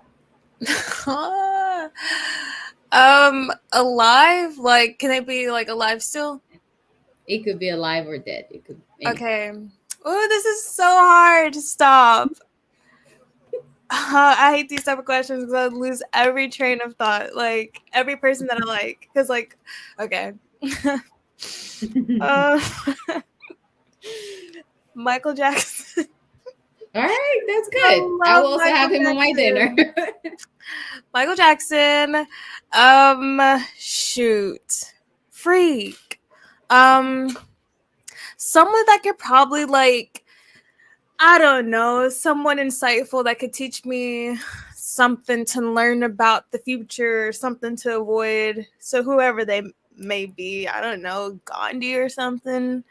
Who knows? And Mariah Carey. No, these were so bad. This was so bad. I don't like this. No apologies, Fine. Alex. I No feel apologies. I feel like it should be like more philosophical. I'll think of something else, maybe. All right, no problem. If you want to think about it and give an answer, it's fine. Girl, All me. right, Mrs. M3. Da, da, da. What's your favorite thing to do when you're all alone? My favorite thing to do when I'm all alone, listen to music. Yep, listen to Okay, music. that's your favorite thing to do when you're alone. Yeah. Okay, all right, good. So I think I have Sunny, right? I haven't asked Sunny. All right, let's see.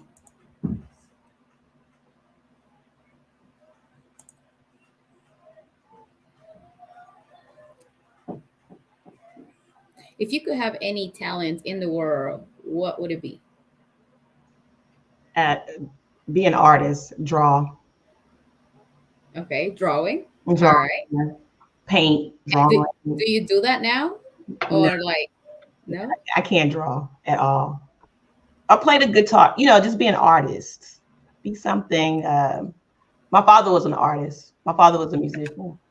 So, yeah, I would like to be All right. an artiste. Good, good. Who am I missing?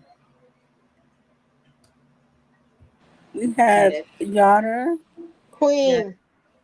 And Um, is Queen still on here? I can see Yes, everybody on the you didn't bottom. ask me. oh, all right, Queen, Queen, Queen. All right, Queen. I'll pick Queen. All right, Queen. Here you go. Mm, Ooh, how often do you see your good friends? not often enough. They live 3,000 miles away. Ah, okay. Do you call them? That. Yeah, we talk every now and then, but I always talk to them when I actually really need to talk to them. So, Okay. yeah.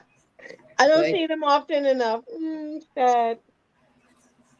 No problem. I guess we all have that one good friend that is not around, right? But it's like when you call, it's like you reconnect and it's like you've never been apart. So those are Yeah. good. All right, I feel you. All right, so I have I'm sorry, I lost track. Yara. Yara. Yada. Okay, Yada. Then it's your turn. I bet I get the hardest question to answer. Let's see. What kind of parent will you like to be? If you're not one already, then Oh, I am not a parent yet, but you already know I'm gonna be an extra patient and assertive parent. I already see myself.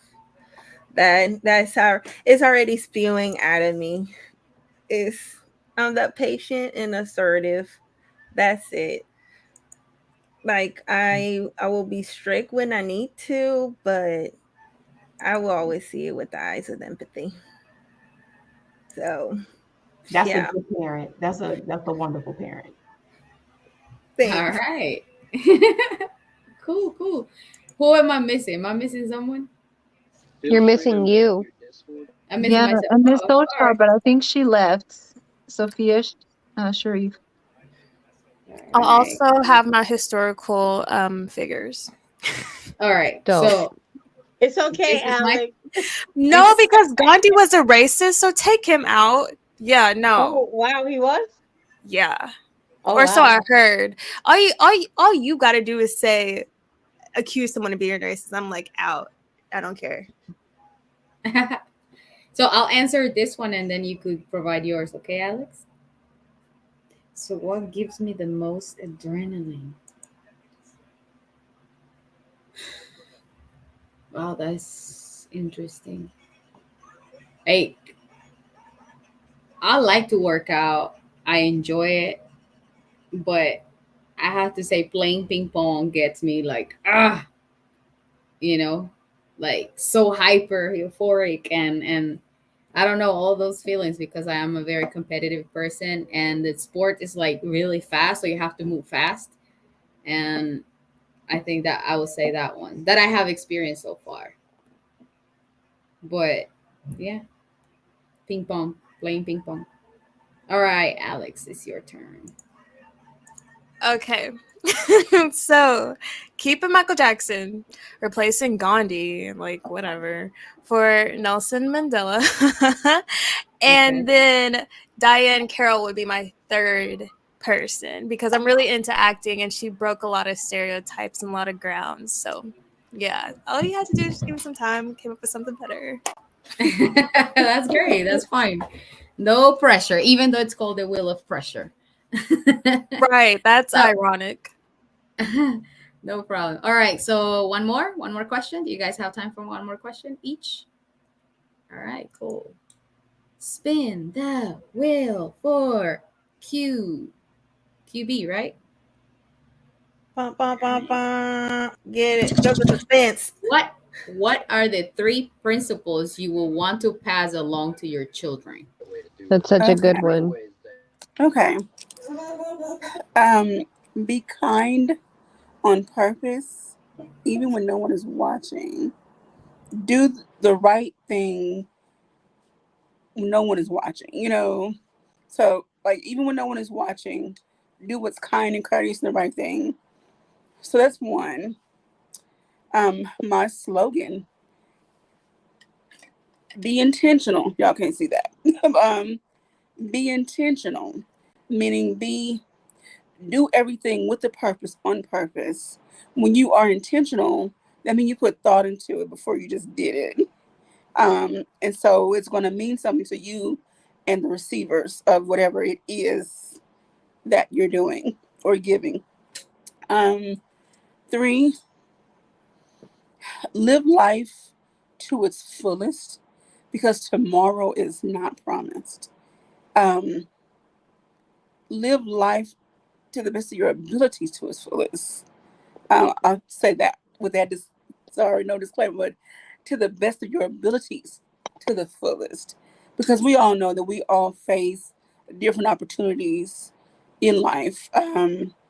We all face setbacks and things of that nature, but whatever you can do, however you can, look. I'm at the point now because of where I am and what I'm going through. I'm grabbing life by the reins and I'm wrapping them around my wrists, and we riding out. So yeah, I'm choosing to live and not just exist. So, yeah, those are my three. All right, good, good. I forgot to ask, do we have someone in the chat that might want to, answer one question? Just type in, I want to answer one question, and I'll spin the wheel for the person in the chat as well. All right, so I have Mimsy next. Yeet. Spin the wheel. Yay. No pressure. Here we go. What's something that you never done but always wanted to do?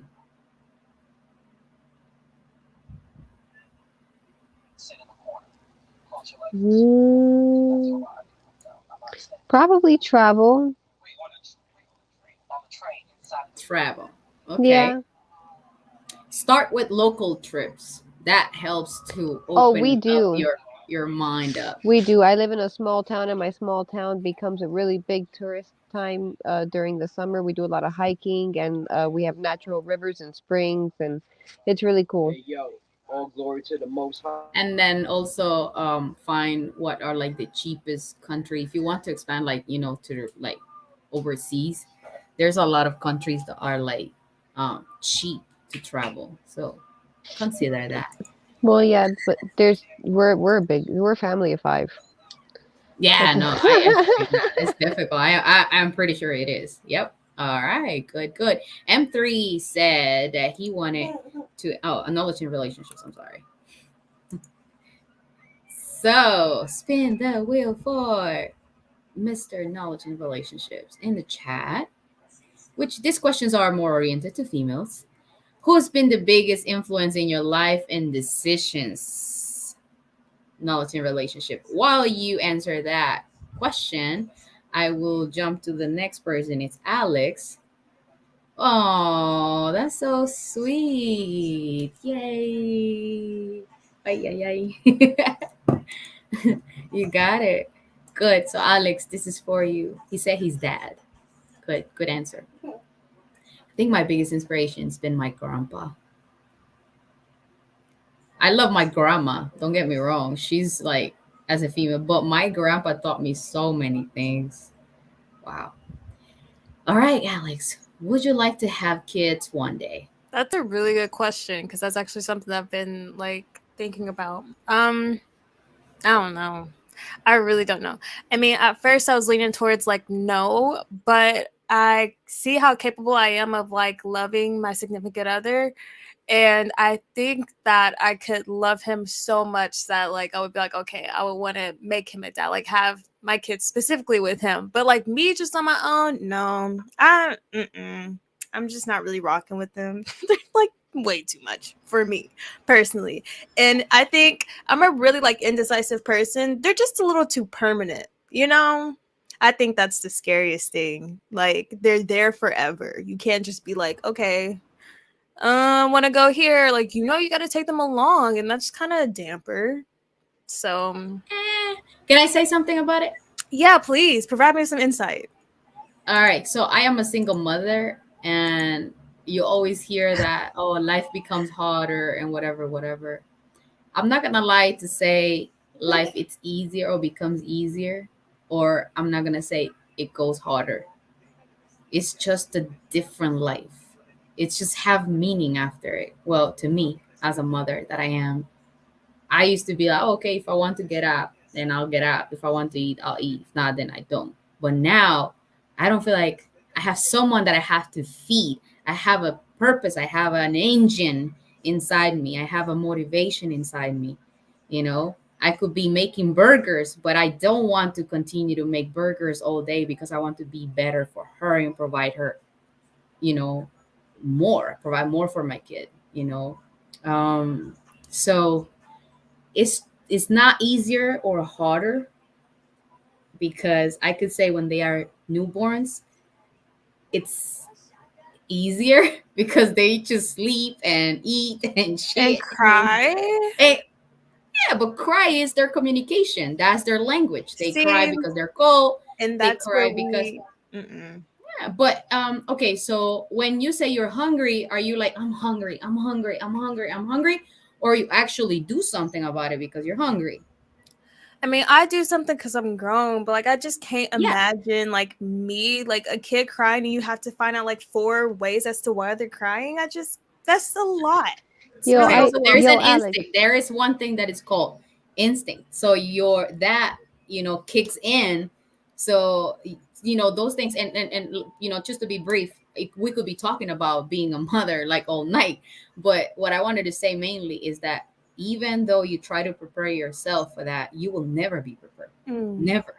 As you could be prepared economically, emotionally, mentally, and you still doubt that if you're doing it right. So it will never, that feeling will never go away. You will have your kid and you will still wonder, am I being a good mom? So, that feeling will never go away. That's just, from me, right? And, I, and I am a single mother. So you can have Mimsy that she's with her husband. So that's a different insight. listen, I feel you, bro. Real talk. I feel you, man. All right. There's three of them. They don't stop eating. One of them's always crying. It's an issue, bro. They don't stop eating. It's an issue. It's an issue. But it's not always an issue. It's wonderful. Okay. I'm really terrible at like being a parent spokesperson. I'm really bad at it. But then again, I choose to stay home and homeschool my children. So I spend 24/7, Ooh, 365 with my kids. Okay. yeah. But when when I first met my husband, I did not want any kids at all. That was not my thing. He told me he wanted a big family. I said no, thank you, and we just did it anyways because that's just the way that life happened, right? I wasn't planning for it. But as soon as I had my baby, right? So I went through the whole pregnancy and I was bugged out in my brain and I was like, no, like I was really depressed throughout my whole pregnancy, and then I gave birth to my daughter and I held her in my hand, and that was it, babe. Because you know what, honey, I knew she was mine. That's what triggered in my brain. I said, you're mine.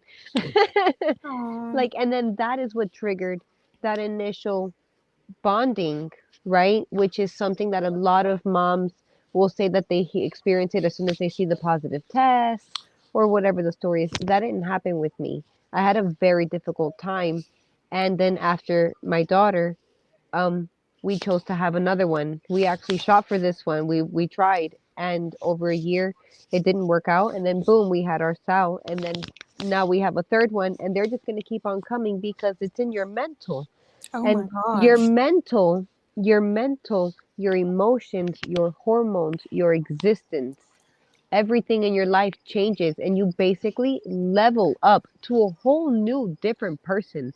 The Alex that you are now is not the Alex you will be when you become a parent. You'll still have Alex, but you're going to be like the butterfly was the caterpillar, but then became the butterfly. You know what I'm saying?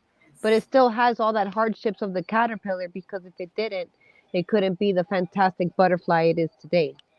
You know what I'm saying? Hmm. Keep that in mind. Okay. Thank y'all. And Yeah. shout out to all the mothers. It's not easy at all.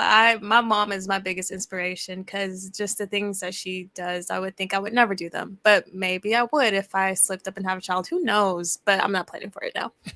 Hey, Oh, Alex, I sweet. And just happy want to Mother's say Day, USA, coming up Oh, what is it coming up? I need to get a gift. Sunday, on the 7th, um, May 7th. next Sunday. Hey, Alex, or Saturday, I just want to commend you for saying that Thank because you. so many women don't think like that. And that's why I have a job because I've been with CPS or ACS, whatever you want to call it, where I had to go get the kid because mama want to just reproduce and she Mm-hmm. ain't ready for it. So thank you. Thank So you. if that's your mindset, keep it. Don't let nobody pressure you. Do you?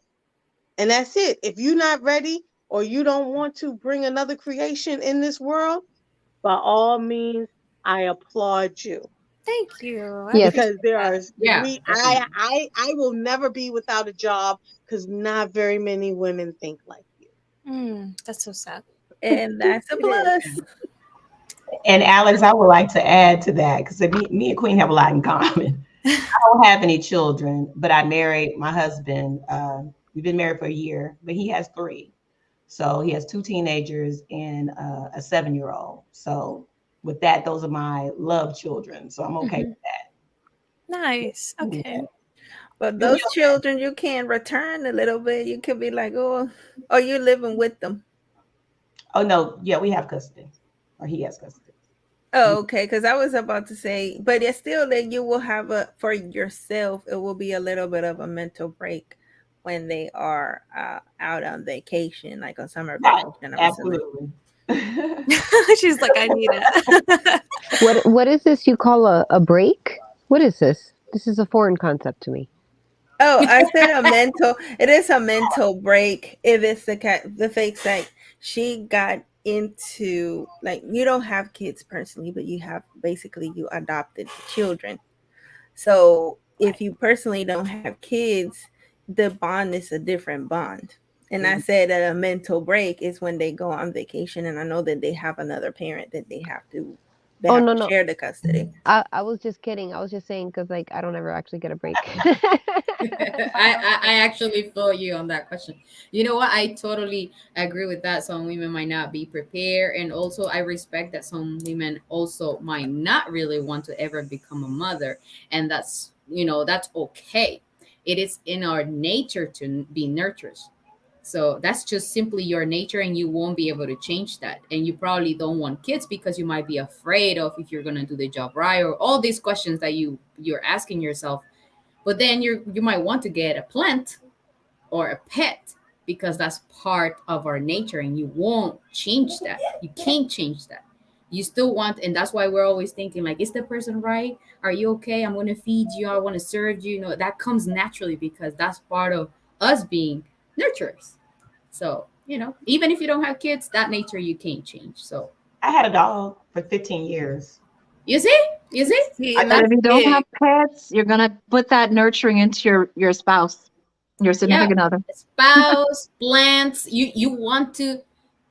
Okay, so our bodies, it's meant to procreate, like to I'm sorry, to provide life, to give life, right? And that's what you want to keep the other thing or whatever you adopt alive, and that's part of our nature. So regardless, it could be a plant. You saw people watering their gardens and stuff like that. So yeah. All right, so who's next? I think is Dee Dee, right? I believe so. Yes, I believe so. Yeah. All righty, spin the wheel. I hope it's another deep question.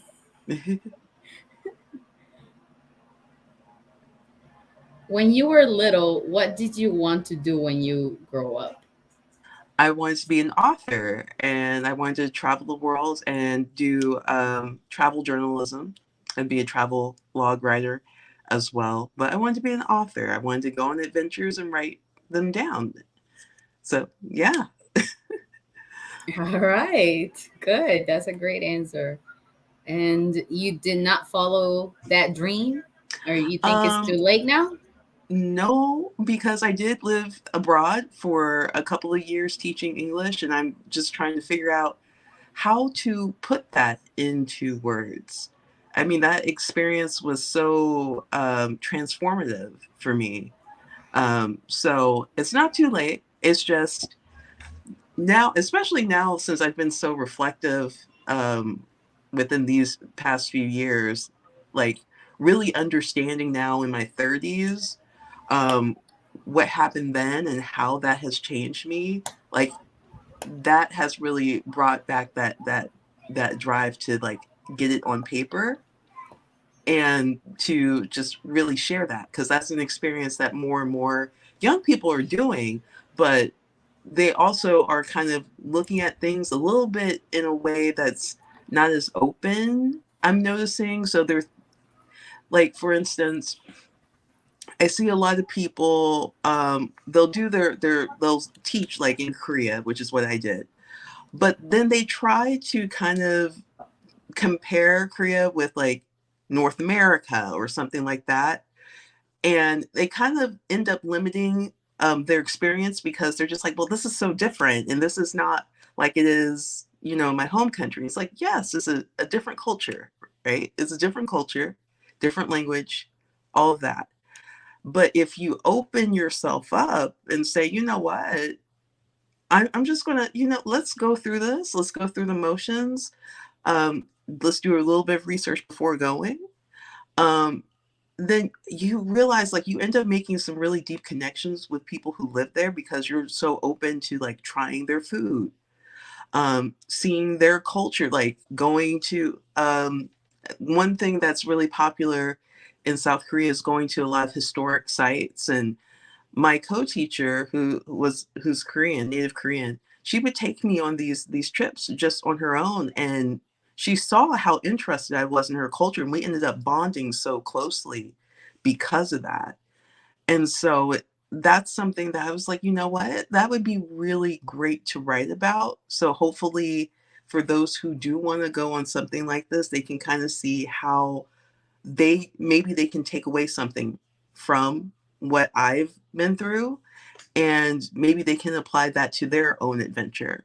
So, yeah. Great, great. I'm glad to hear that. Good. Thank you for the answer. You're I welcome. think I'm go with Sunny. Sunny still here? Yeah, I see you. Sorry. All right. Spinning the wheel. Uh-huh. What's been your biggest mistake and what did you learn from it? I'm not gonna answer that. I'm just joking.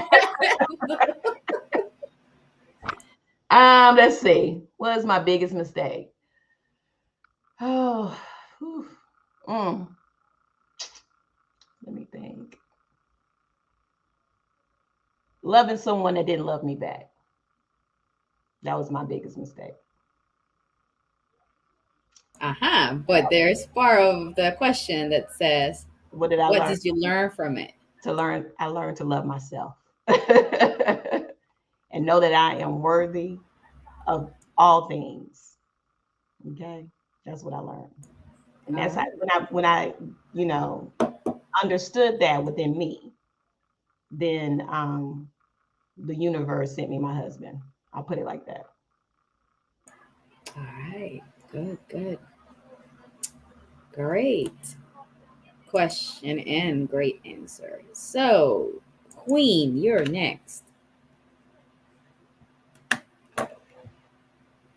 Question for Queen. I hope it's a deep one. What will be your Miss America platform? I don't even You can give me understand. another one because I wouldn't even be on that platform in itself. Can I ask you another question? I ain't nobody. No, I'm cool. No, I'm good. You can give me another question. You can spin All it right. again, please. Cool. Rejected.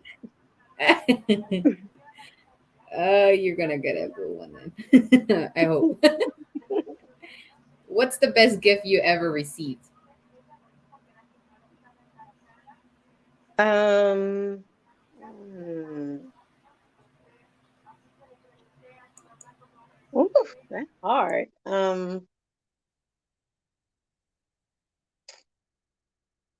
Best gift I've ever received. People in the chat can also answer the question, what's the best gift you ever received? Um, People in the panel, you can put it in the private chat.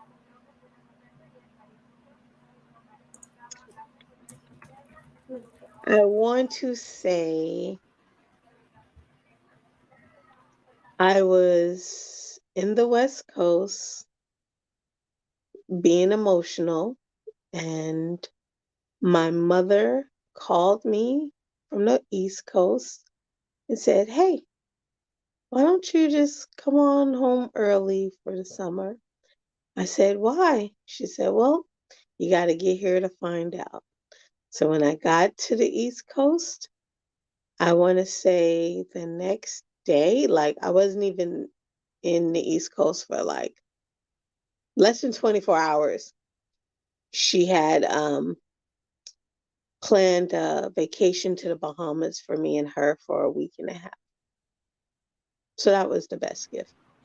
That sounds amazing, Yeah. especially if it's like, well, first, if it's free, one thing, and then Well, I second of mean, all, it's a surprise. Come on. yeah. Me You and my can't go wrong. mom were very close before she passed in 2000. So yeah, that was the best gift. That was like our last trip together alone before she passed.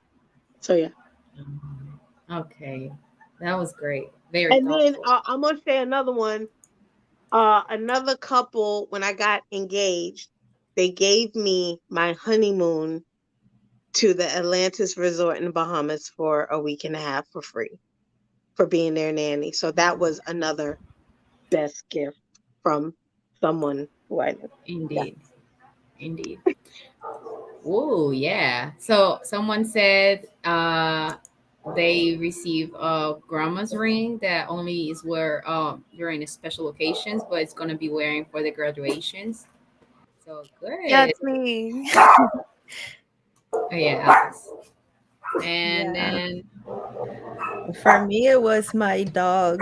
Well, one of my first from all my three dogs. I got three dogs in the first one. It was from a neighbor after my baby daughter passed away. She gave me she gave me my first dog, Chewy. And that was the best gift. I never thought about it in the beginning, but I think about it and it's like, yeah, that's the best gift. Chewy and I, we've been through thick and thin since I've been here. And it's been my ride or dying. So yeah, that was yeah, the first gift. The best one. dogs are very loyal. They are. Yep. Someone else wants to share your best gift?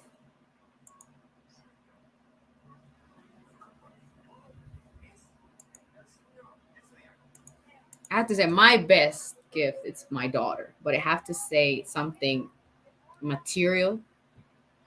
The most thoughtful present I got, someone sent me to a spa with a relaxed day. It was like relaxed time in a jacuzzi, the pool, the sauna. Then I got massage. Then I got my hair done. I got my manicure and pedicure. I was like, wow, that was so thoughtful. And someone just called, hey, I got an appointment. Call this number, and just confirm the timing. And I was like, what? What is this? And just call. And when I call, I'm like, someone just told me to call that there is something under my name, and they're like, oh yes. And I was like, wow, it was great. All right, let's see, so who's next then? If you're, let's see, I think Yada, right? Water. All right, spinning the wheel. Let's build the emotion. And it says, how important is family to you? Um, I'm not gonna say that it's everything, but it's very important because that is your first lessons in life. You learn it with your family. It's even good or bad. the first people that you see growing up and you look up to are your parents. So for me, family is very important. Like, good foundations for what you become an adult comes from your family first. Then the outside. Like, when you're growing up, you're a sponge and you actually learn to imitate what your parents do. If you grow up with a single or a two-parent household, you look up to your parents, the people that you see every day. So for me, family is important. You'll learn everything from them and your siblings if you have siblings. So I feel like it's very important. Definitely. I agree with that. Wow. An observant creator has a very deep answer, actually. Says, the best gift someone gave me was when I was homeless, and a man allowed me to live with him for 2 months while I job, search, and volunteer in food banks together. That's awesome. Like when someone believes in you and gives you a second chance and sees that in you, or wow, that's a blessing. It's great. I'm glad. I'm glad, and I'm glad that you got out of there and that you got back on your feet. So keep it up. All right. So do you guys have more time for one more question? I think we still have a couple of more that we could do. I have to Let- go. I'm on the East Coast here, so it's getting late for me. Yes, 11 o'clock. It's 10:30 my time. So, Yeah, I'm at 11, but I'm a night owl, so I the think night is starting to for me. so.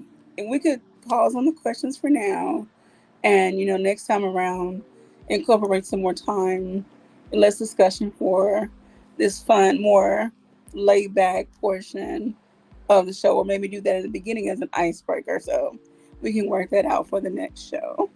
So, ladies, I want to first say thank you, Infinity, for coming through, for shining bright, for just being who you are. Your beautiful, gorgeous, melanated self, no matter what the shade. You're just melanated. Thank you, ladies, for coming through, no matter where you're from. Um, and I wrote a lot of notes. Well, I typed some notes. That's why if you saw me looking down sometimes, I'm typing on my tablet and I'm slow, but I'm typing. And just taking notes, and everyone gave so many deep, insightful answers. Um, but just to try to wrap up, um, while 4-year degrees have their time and space, and they are vital, don't sleep on 2-year degrees. Don't sleep on specialty degrees. Still get some kind of extra training outside of high school. Maybe corporations and high schools can work together along with VOTEC programs. Do some type of. I'm from the nonprofit world, and if we don't collaborate, we will not survive. Oh, Miss Yarder. Oh, okay. I was trying to autofocus my camera, that's all. I noticed that I Okay. was not on focus. I'm sorry. Okay. If we don't collaborate and volunteer and share our resources, we don't survive, too well alone in my smaller community. So if all these entities could work together, maybe they can build some better, more efficient programming that can be cost effective, create workers, not, create people who are willing to work in these industries and not just robots who go to earn a paycheck. Anyway, um, again, my mind is, I'm the logistics idea person, and I know this is not that session. um, I do encourage all kids to get something outside of high school diploma. I said that. Um, Somebody mentioned something about different industries being affected. Okay, potentially one day, like cosmetology, mechanics, being of somebody's personal executive assistant.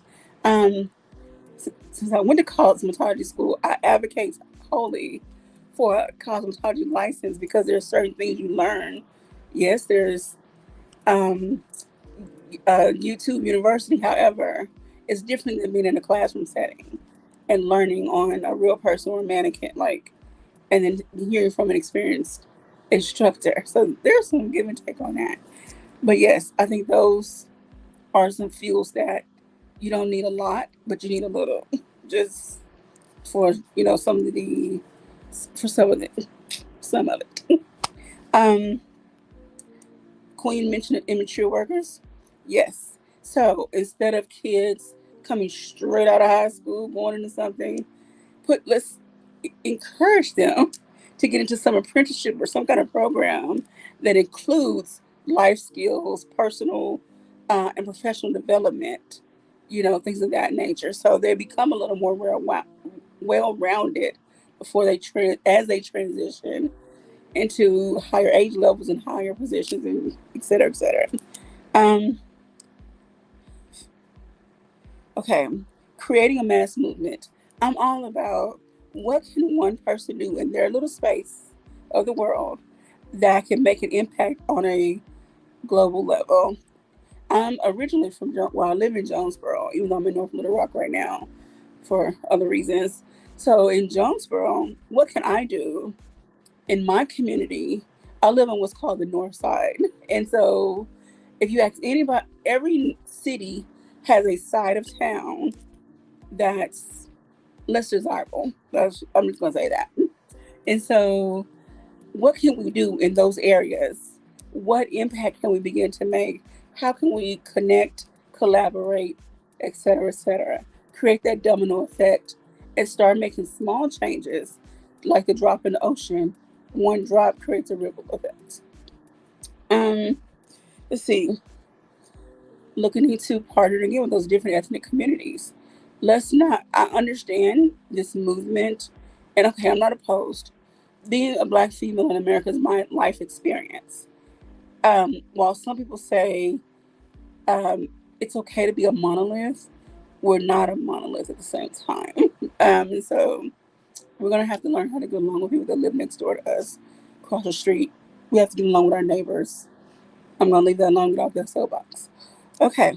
Um, some kids don't take the opportunities always that are given to them. So how can we reach out to them? How can we encourage them? In my community in Jonesboro, we have most of the news stories when it comes to shootings are young men, young Black men, 21 to 25.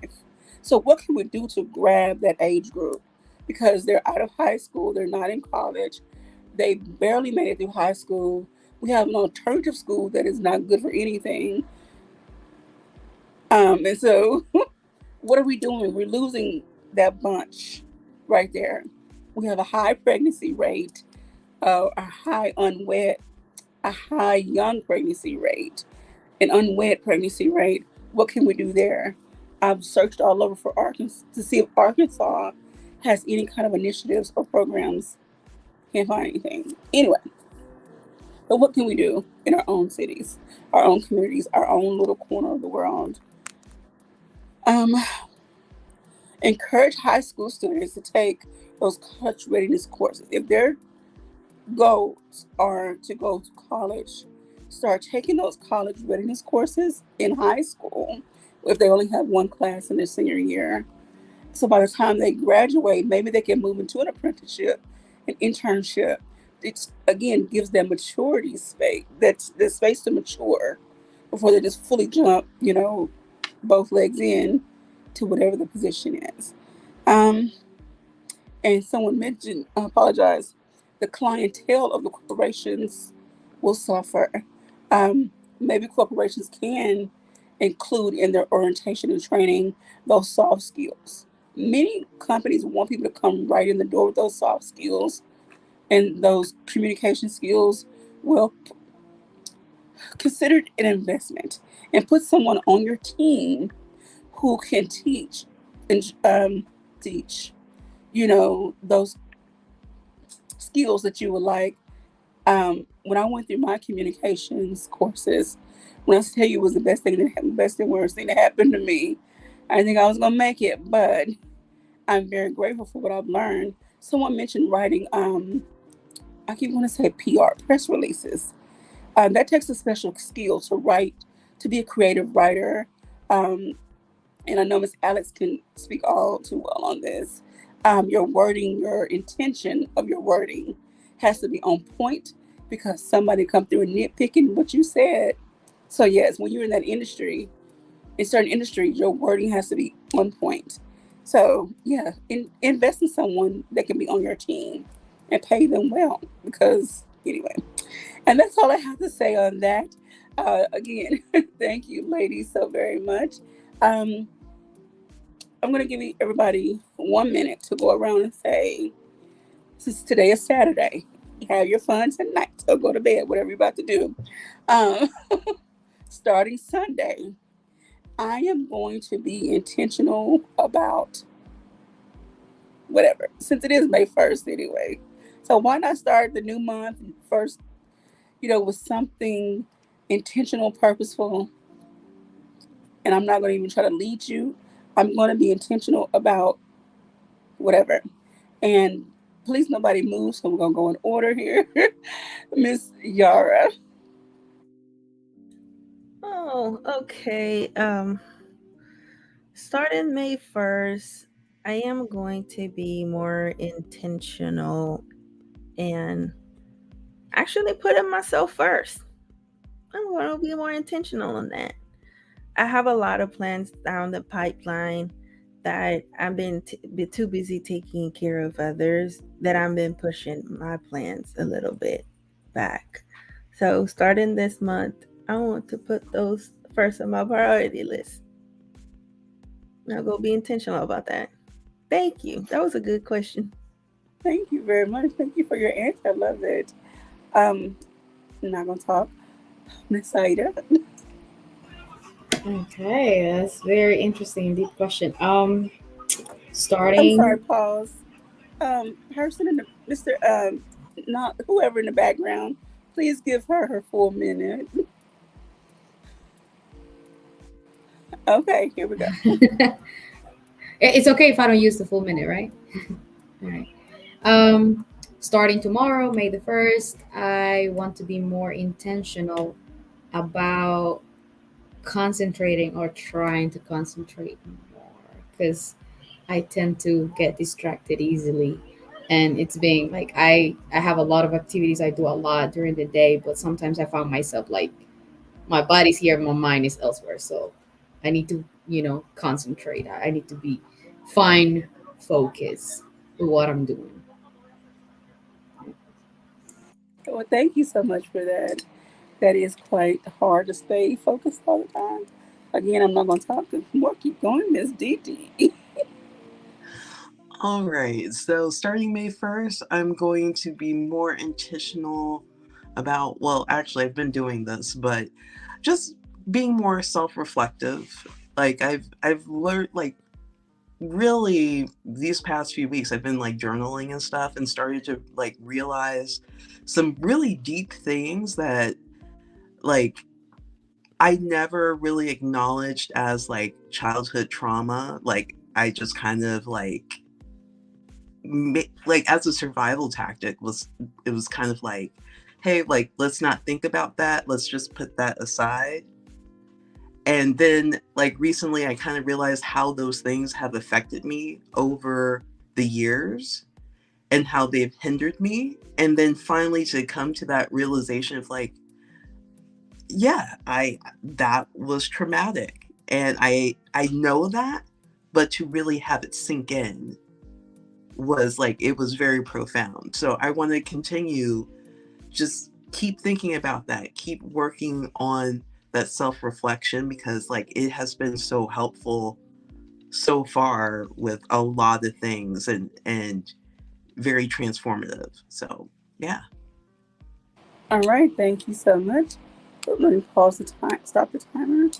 All right, Miss Sunny, you're up. Wait a minute.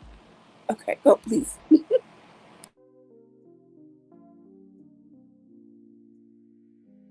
Unmute yourself. Okay. I'm gonna focus on losing the 10 pounds that I said I was gonna lose 2 months ago. That's my main goal right now. You look great though. All righty. Thank you. Look, when I get 50, I want to say I'm 50. Thank you. You're welcome. Okay, how can we reset the timer? Uh, okay, whoever's in the background, please. I'm sorry. I think I'm working against them. They're probably fussing at me. Mrs. M3, is your turn. 1 minute, please, on the board. That's 20 seconds. Starting tomorrow, I'm going to be more intentional at listening to people. And also put time into finishing up my hours for my licensing. Your what license? Financial professional. Licensed financial professional. In addition to a high school teacher. Look, help people get their money in their mind right. Alrighty, thank you. Now, Alex, we already know you get ready for graduation, but okay. Right. Coming up May 1st. Yes. What would you be more intentional about? So, sorry, there's like a lag, but as the whole world knows, because I'm not gonna shut up about this, I am graduating this month, which these 4 years have been the worst and best at the same time. So, I'm just gonna focus on that interest, not worrying about school for the first time in freaking 17 years. That's more than half of my life, and so I'm just gonna do whatever I please, but in a responsible way, in a godly way. I want to strengthen my relationship with God and be comfortable with a lot of change. I've had to let go of a lot of people that I thought would come out of this with me, and it's like an awkward phase, but I want to be comfortable with being uncomfortable. So, yeah. Okay, that's all. Congratulations. Awesome. I apologize for the Thank lag. you. I don't know if it's my fan. And let me see. Is that better? No. Okay. Queen.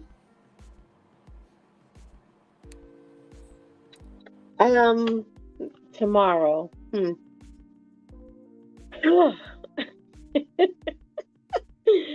I think the biggest thing for me is move in my greatness.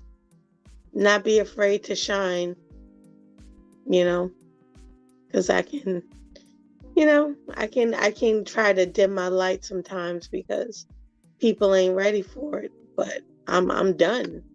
If you're not for me, you ain't with me. I'm cool. And I'm not going to be afraid to move in the path that Les has traveled and that's set out in front of me. I got a lot of stuff on the works, and I'm just excited to see these collaborations grow into something that's amazing. So I just gotta step out of my way and not fear. All right. Thank you so much. And last but not least, Mimsy.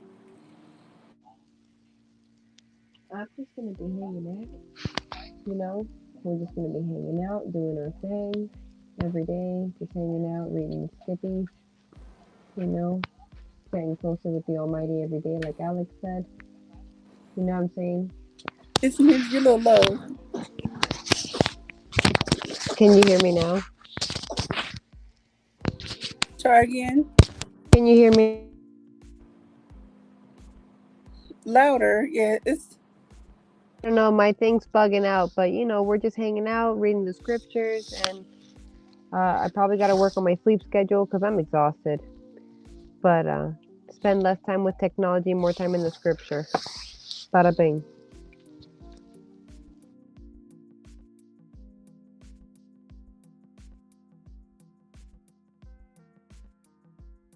I'm sorry, get the wrong thing. Thank you all. Thank you all for your answers. For me, I'm going to be more intentional about utilizing my gifts, utilizing my time, and putting more energy into projects that I have. I have 3 books started, and they're not just long, thick books or anything like that. I have 3 books started. I have a few poems I've started. Like I want to complete something. So by the end of May, I want to complete one publication. Because that's what I'm going to be more intentional about. It might not get to anybody's publisher or printer or something, but I want to complete it. All right. Ladies, I want to say thank you. Audience, thank you to the gentlemen, which I like to, I would be remiss if I didn't invite the gentlemen of knowledge and relationships to have a few ending words.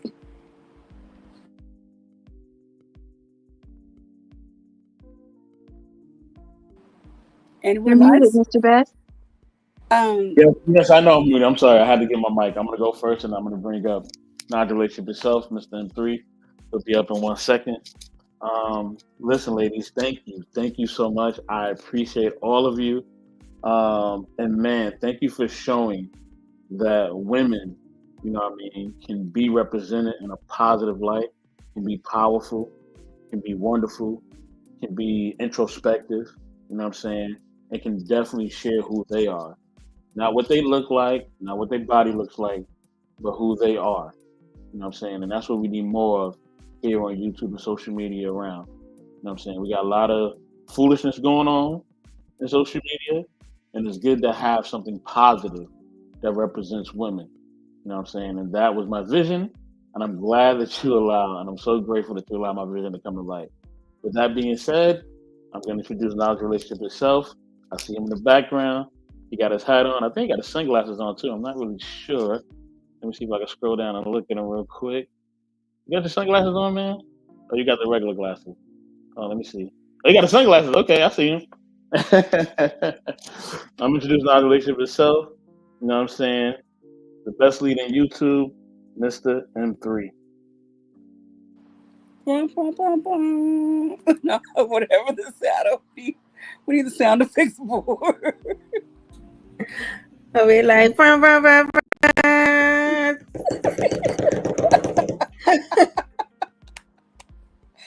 You're muted, Mr. M3. Shoot, I'm always okay. Take two. I got y'all, ladies. Okay. But that's really for all y'all ladies, because honestly, we wouldn't really have like a show if it wasn't for each and every one of you ladies, like just giving up your time, you know, volunteering like your services.